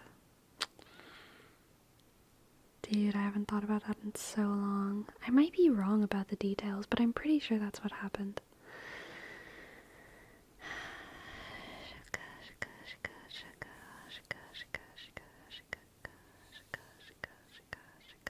Maybe time for a remake. If I dressed up as a Sailor Scout now, I would probably... Who would I try to be now? I don't even know which Sailor Scout I would be now. Honestly, I feel like I could do a good Sailor Neptune. I love Sailor Neptune. As I've gotten older, Sailor Neptune has, like, climbed the ranks a lot. So I like Sailor Neptune. I feel like I could still have a fun time being Sailor Pluto. Yeah. Would that be your current favorite? I don't think I have a favorite. I also love Sailor Mercury now. Yeah, I don't have a current favorite. I love them all. But, like, also, like, I see them as children, you know? They're, like, my favorite 14-year-old anime girls. Like, they're all, like, little kids. At this point, you said that all the characters. I did not. I know for sure some that aren't my favorite, like, Usagi, Sailor Moon, not my favorite. Jupiter and Venus, definitely not my favorite. Uranus, definitely not my favorite. Yeah. Honestly, a lot of the enemies slap too, though, so we could, I would totally have a good time being a Sailor Moon villain as well. There's a lot of good villain Sailor Moon people.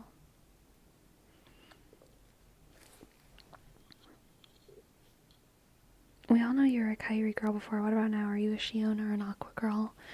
Dude, I feel like I'm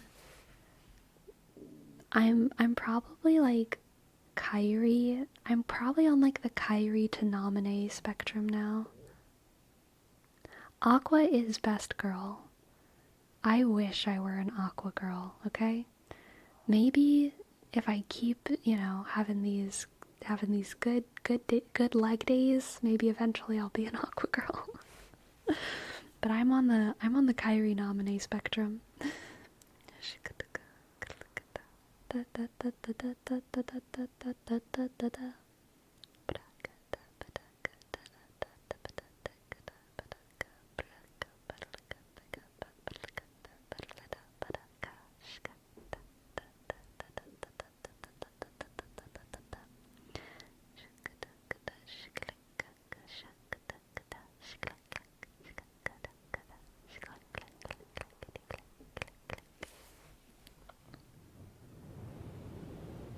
One of these days, Kairi will use that Keyblade. Yeah, I definitely think in Kingdom Hearts I'm still a Kairi. It's like, you know, no matter how much you train, you're never... Sometimes... God, I'm gonna be self-deprecating for a minute. No matter how much I, like, train, I feel like I'm never gonna be, like, a graceful, athletic girl.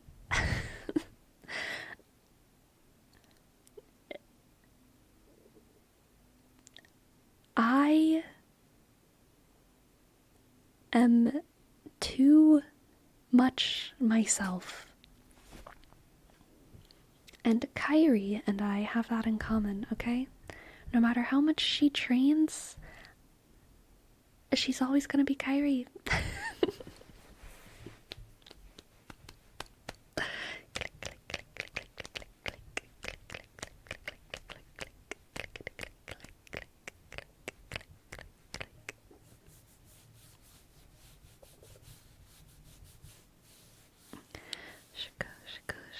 Riku the goat. Riku is the goat. Riku, 10 out of 10, better than Sora. 100%. 100%.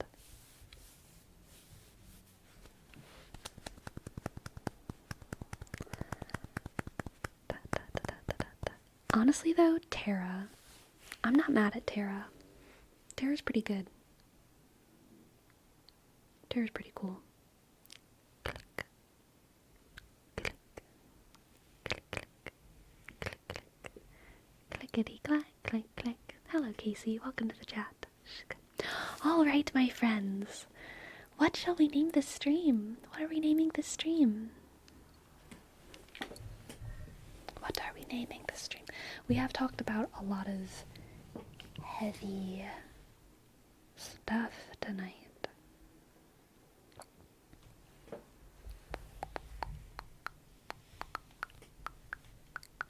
Astro-politics, honestly, that's fine. May I have some lyrics read?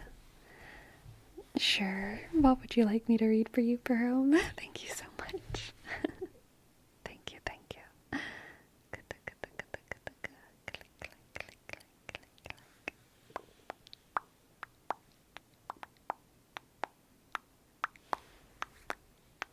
It's okay, bro. It's okay. We have 5 minutes. It's perfect. It's a perfect amount of time. Perfect amount of time. Click, click, click, click, click, click, click. I like astro-politics. I'll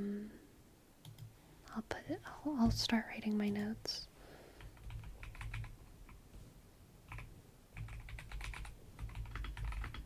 Astro-politics and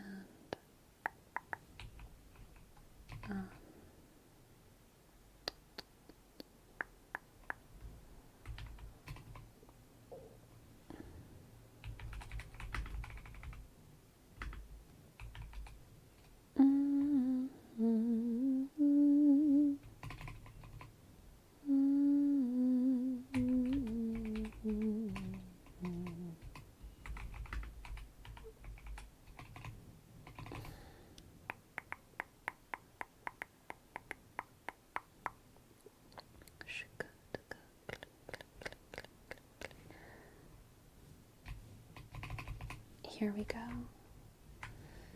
YouTube ads.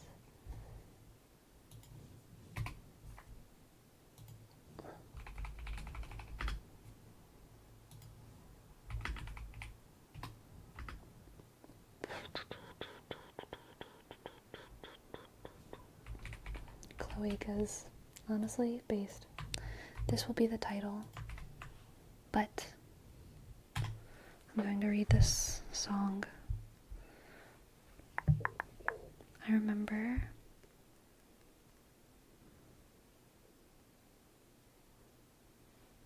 BB and Bo lyrics.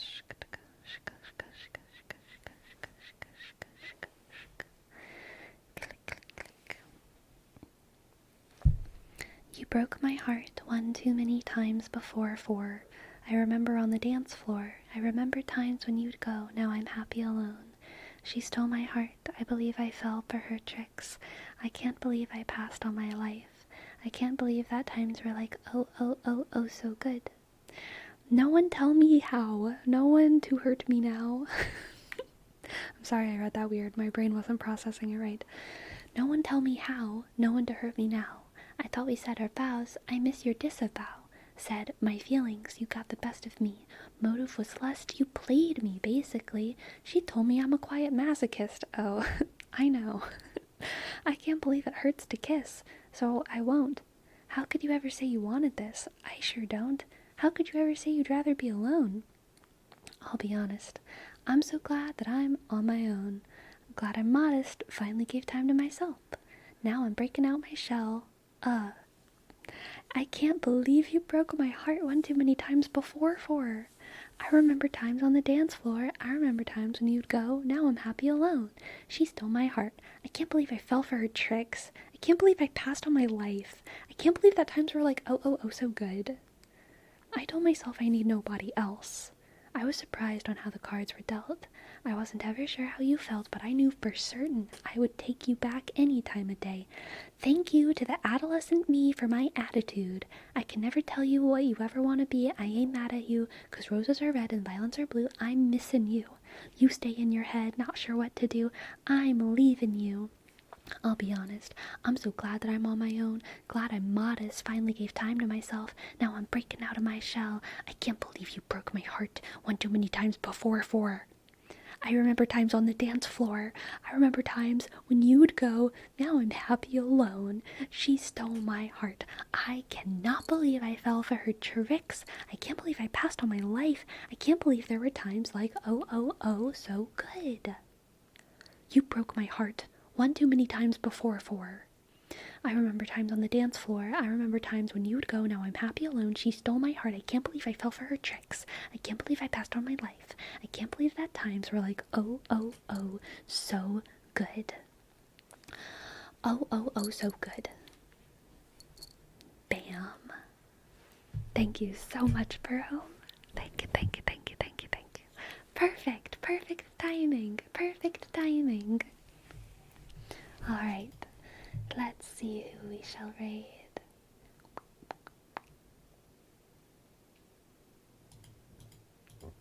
Let's raid Little Human Jade.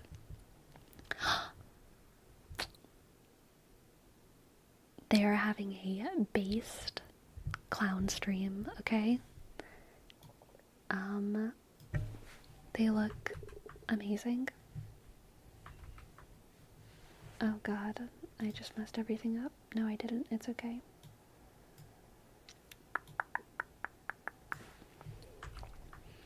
Alright. Good night, everyone. Sleep well, sleep well, sleepy, sleepy. Good night, good night, good night. Good night, good night, good night, good night, good night, good night, good night. I will see you all next time. Farewell.